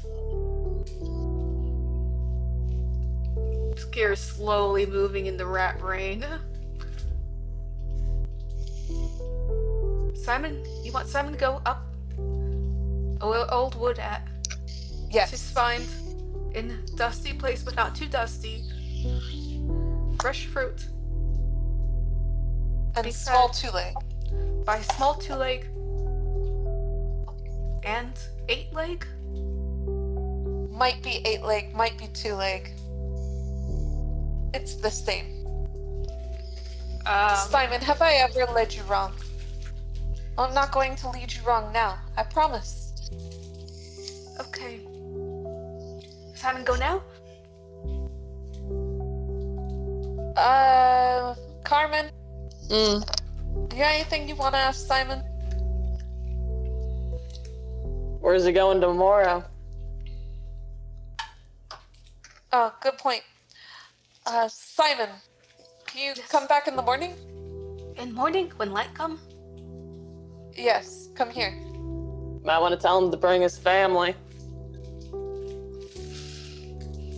We intend to leave. There's danger here. There's this wide-eyed look of something, you're not sure if I'm with you, concern Simon. or for you or concern for his food source, but you go? Why go? You come with. Yes, Go where? outside. Outside? Where water at? More than water. More? More what? Oh, only here and water out there. Rats that live long. Simon's definitely was born on this island. Food like you can't imagine, Simon. Oh? Infinite sources. You'll never go hungry again. Simon never be hungry. Not when Simon with Maya. Maya always feed Simon. Even when But I won't be here to feed you. you go. Simon, come. Yes. Not eat Simon. Why would I eat you? I've not eaten you yet.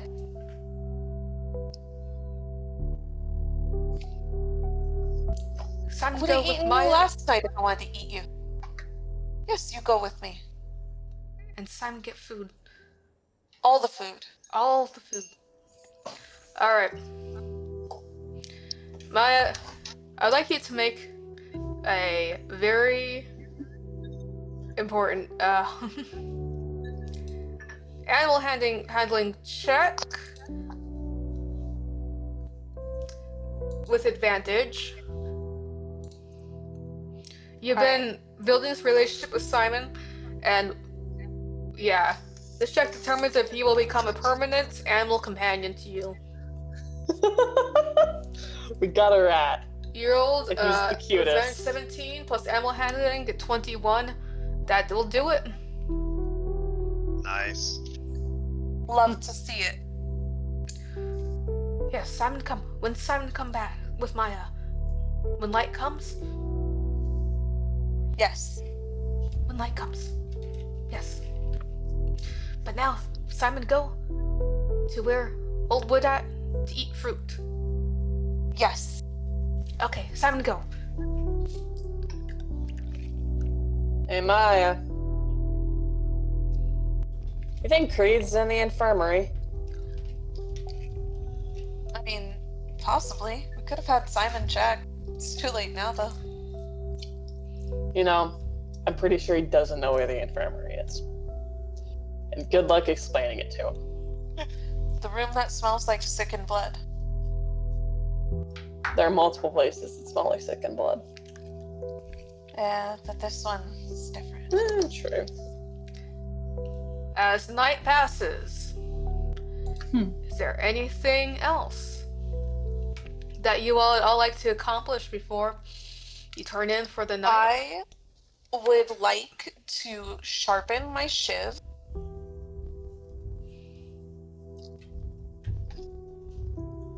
And I really hope that Mind Boy figures out that he needs to sharpen his shiv. Otherwise, we're just going to have a useless dull knife. Yeah, I don't think he passed it to you, did he? No, he still has it. He still has it. Told him to keep it safe, so we'll see what happens with that. All right. You can. So it's kind of an arduous activity, but not just take too much skill. You're going to be spending the night running the knife on the stone, the metal of your cell, basically to try to sharpen the edge enough so that it could go into someone's skin. There would be a pause before Carmen would shift in her cot. You need to sleep, don't you? She does not.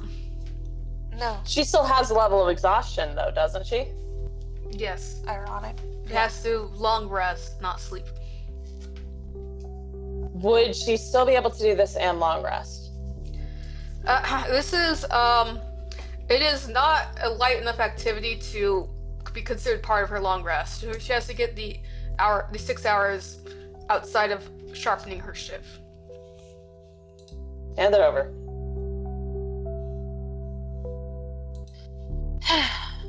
You go to bed.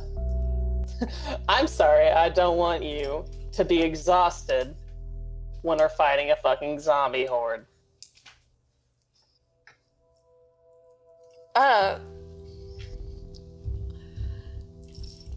You can tell that Maya is strongly resisting the urge to mimic that back at you. You can say it, I don't care.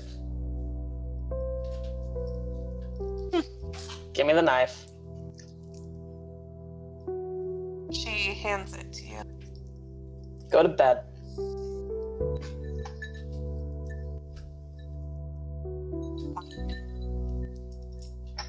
Good.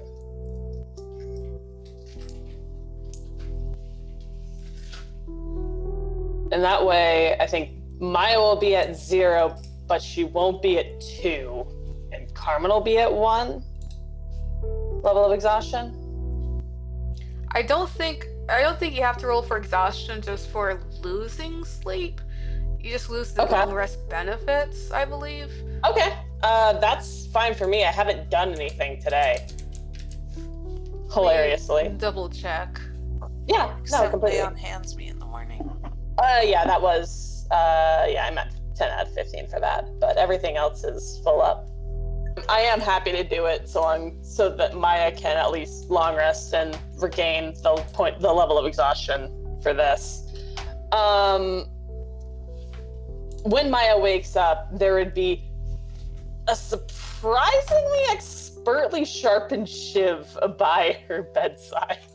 This regularly? I mean, no, not anymore. Not anymore, so you used to do this regularly? Told you I grew up on Z Street. Z Street's something else. It's not good.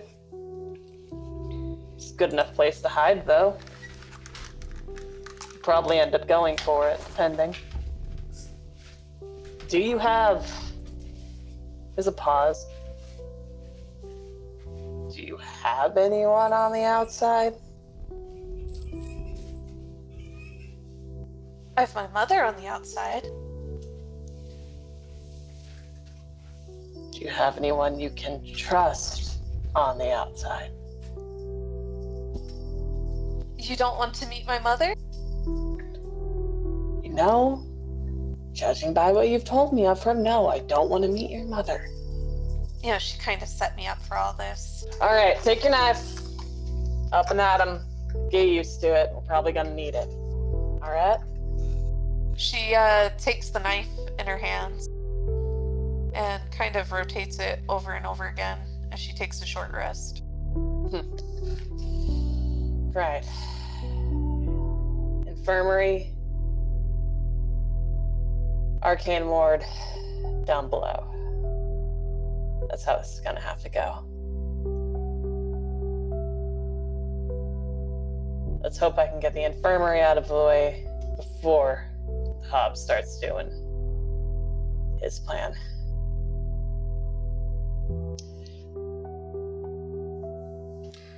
Okay. So, gonna go ahead and move on. Yes, please do. Thank you. No, thank you. Things are, as things are getting late into the night. So, well, first of all, Callum, when you do finally settle back in to your hidey hole in the closet, you may or may not notice that your offering that you put out on the table has been accepted. Ah, very good. And of course, you have plenty of very good berries from the spell that you can consume to nourish yourself as well.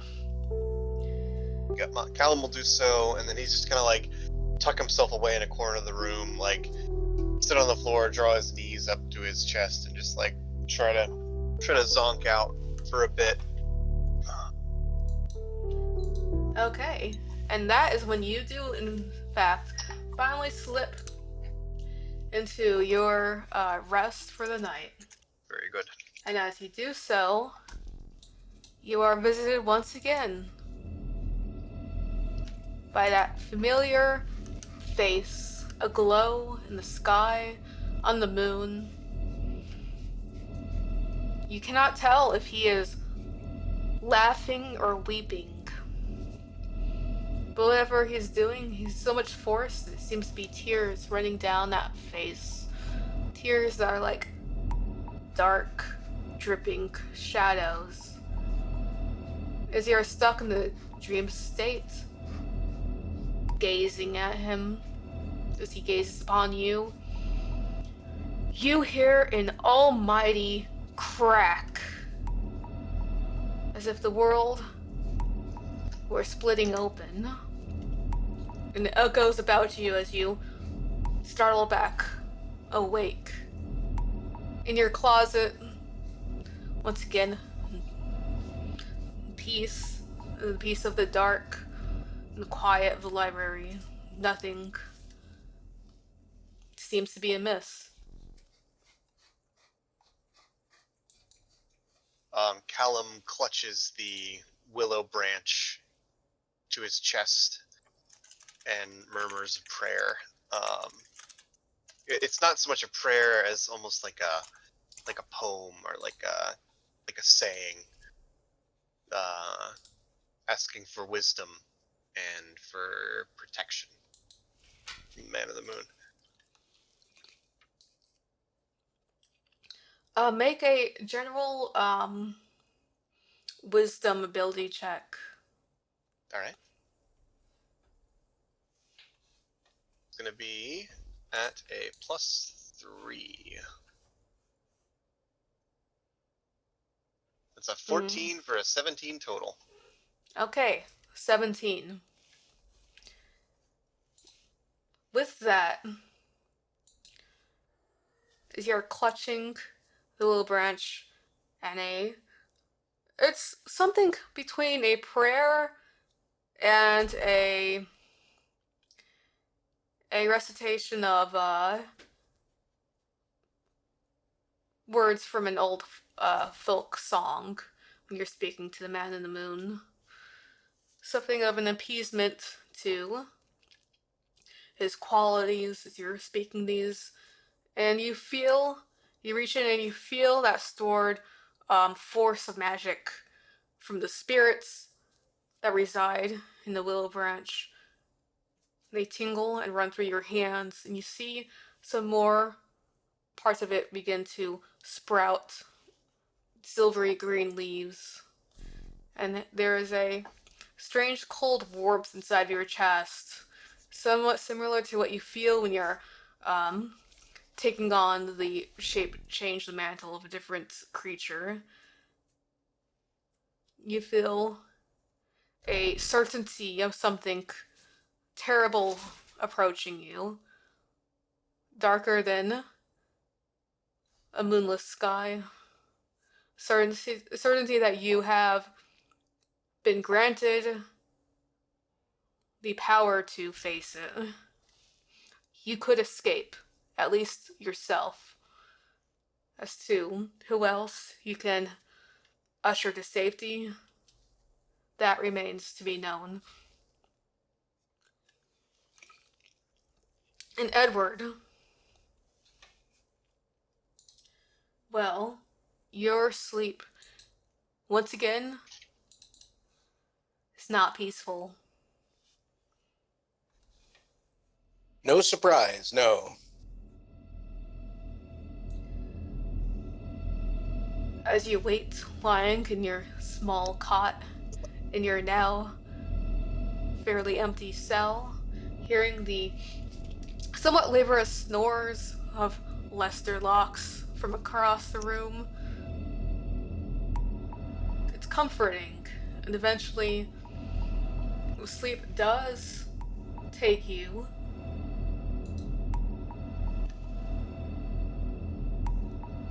And once again, there is that flash, that bright, sickly light coming through you, piercing through the window, gripping your body, lifting you.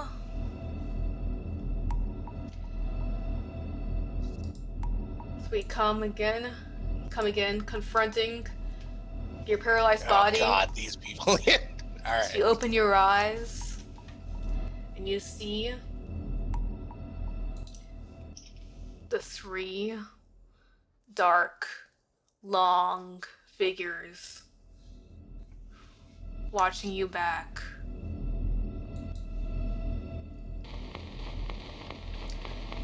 The time approaches. The time to act is nigh.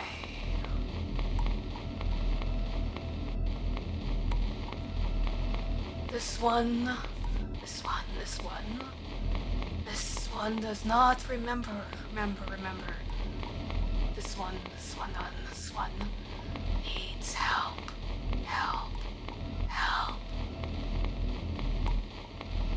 Figure in the center, without moving, grows closer to you, raises a hand, points a finger, coming towards your forehead. This has happened before. This happened. It has. That night. Night with the book. The visions. The night you, well, got yourself arrested. As the too long of a finger comes, touches the space between your eyes. And you feel an opening. Something wrenching you apart. Spilling you out. There's surges and surges of your memories. Your memories from your childhood, when you were a boy. Your memories in your father's manor. Your memories with your mother out on tour. Memories of your small sister giggling mockingly at you. Memories of the books, studying, the followers of Flick all coming to your house, the parties, the late night soirees, the music, all of it swirling and swirling around you, faster and faster and faster until they come into a brief, abrupt focus on one single night. Night somehow you've forgotten. Maybe you tried to forget. You're only 17 at the time. You see the followers all around you in their long black robes. You see your father with a silken green blindfold over his eyes. You see he has a third eye drawn on his forehead. You see him kneeling before a wooden square filled with sand as followers all around him chant in this strange alien tongue. father draws a symbol in the sand. And just as it comes to completion, you're vaulted out of the stream and back. Boom. As if being dropped, you are dropped back into your bed.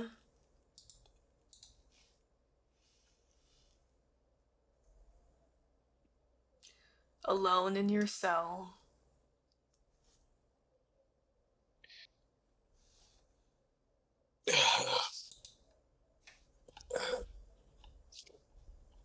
Oh, closer there now. Closer. Nothing. Oh.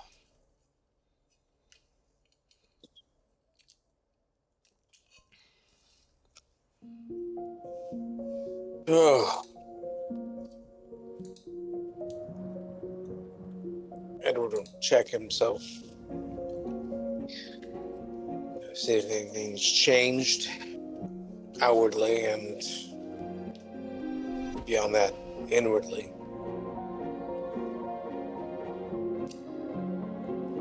You look at yourself. A cold, dark light emanating from your barred window. You see the dust collected on the stone, the shadows swirling around it, and you look on the floor. You see it's like an after image has been burned into your mind.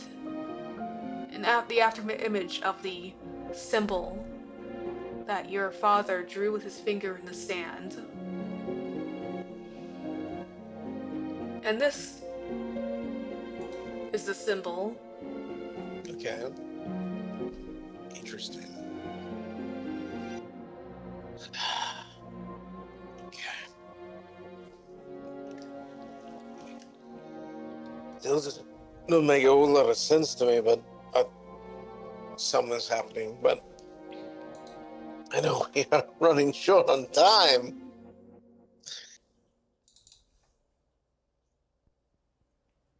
All right. Well, it's all well and good, but I still don't have my book. But saw the vision. Hopefully, it will appear to me in time. But be that as it may,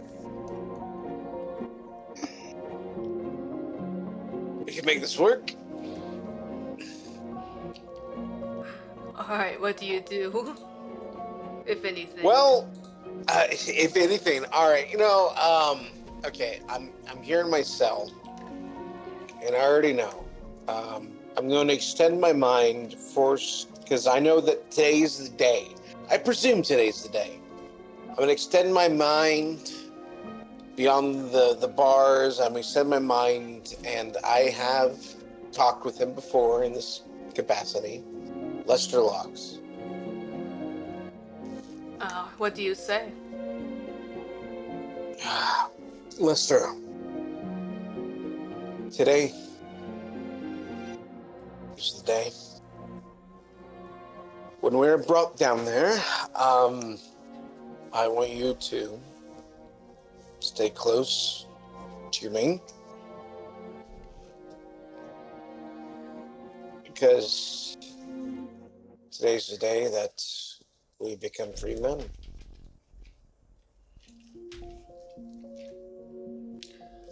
For a moment, no response.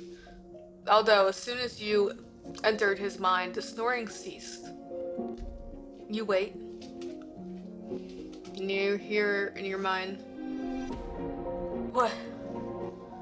Today, huh? Yeah. Today. You and I are going to be free men. We're going to get away from all this. And I am going to take you to the best gambling house in Nighttown. I would like that. I would. Oh, I could taste the gin and tonic. My treat. Well, just know that, when we are taken there, brought outside here and to the cafeteria, look for me, and I will look for you, and we will escape this yet. Huh. Well, all right, Sonny. I'll look and see what you're on about. You hear him shift on his bed. Yeah. Wouldn't that be nice? And Edward, as you're having this internal conversation, you can't purge that image, that symbol from your mind. Like an eye with the inverted triangle inside of it. It's still there, that after image. As you're looking down around your cell, down in the dust, you see it engraved there. You see the after image of your father's hand drawing it on the floor.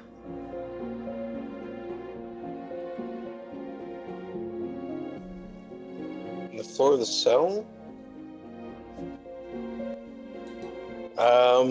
Edward's gonna blink, clear his eyes for a moment, and he's gonna stare at that symbol where he thought for a moment his father drew it, and he's gonna wipe away at it and kind of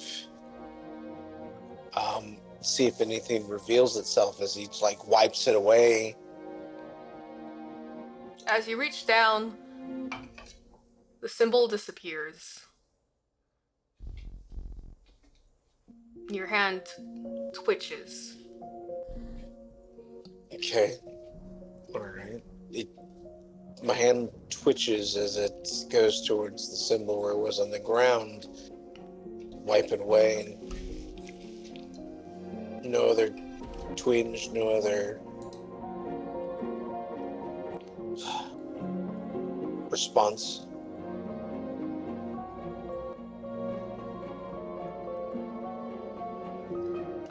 No. Well, there's a kind of an itching in your hand. Oh.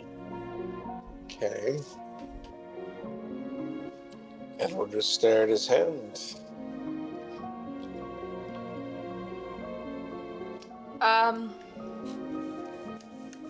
Let's see. Make an investigation roll. By all means, and I presume this is a new day. A new restful day. Sure. Why not? As I asked because I'll use my humanity to use an inspiration to make make this check with advantage. Investigation, bing, bong, boop. All right. A 14 total with the advantage.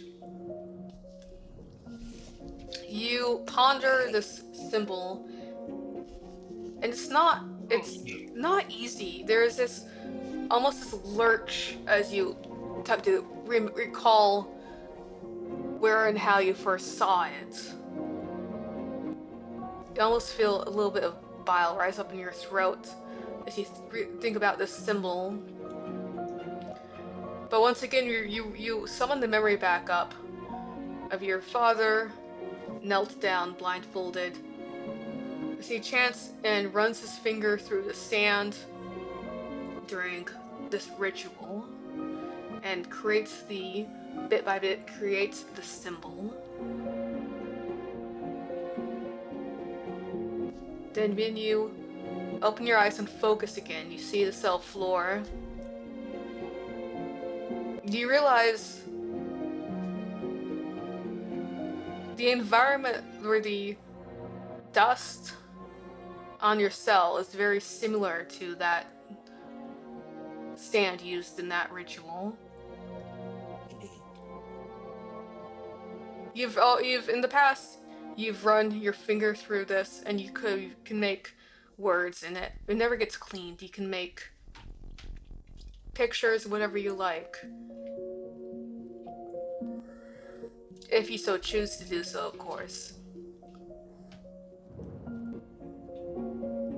On the ground of the cell, sand gathered, dirt, whatever remains on the surface of the floor, I will, with this symbol that is just plainly etched to me, presented to me, I will make a composite, a complete carbon copy of it in the sand on the ground of my own cell. Edward,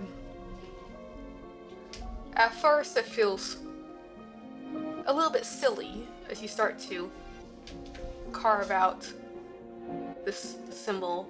Your hand starts to itch harder and then it twitches, but then it feels like you have exceeded all control, as if someone else has taken over your hand and is drawing the symbol. You could do it with your eyes shut. It's like memory. Drawing the symbol, the circle, the triangle, 3 lines. And the last symbol on the bottom, as you begin to near its completion, you didn't realize it, but you've been speaking to yourself this entire time. You've been chanting those strange alien words, the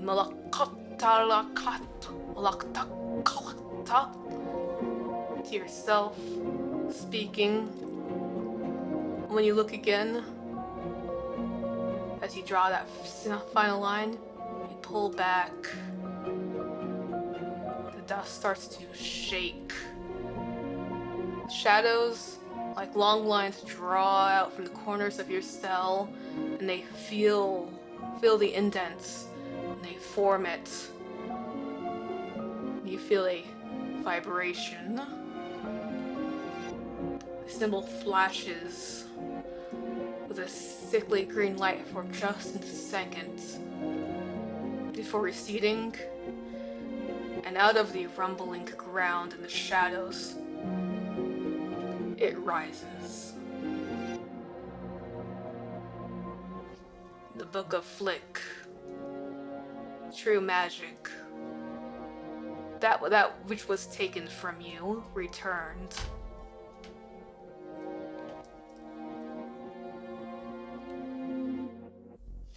He hesitantly reaches for it, pries it from the ground, and that hesitation begins to melt away as he opens it, pours through the passages, reminded of it. Same tome, same book. It's all there. The strange gray, leather-like material, strange symbols, tattered pages. As you're flipping through it, that presence that you reached out to earlier, the one at the top of the tower you tried to reach to with your mind, a strangely familiar presence suddenly floods back into you, and this time it speaks to you. You hear a voice in your head saying, "Edward, come see me when you can."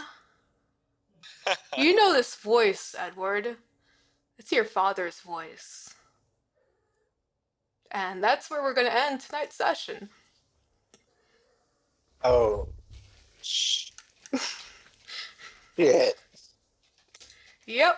Oh god, the special prisoner is Flick? Oh, Called that alright. fucking shit last week.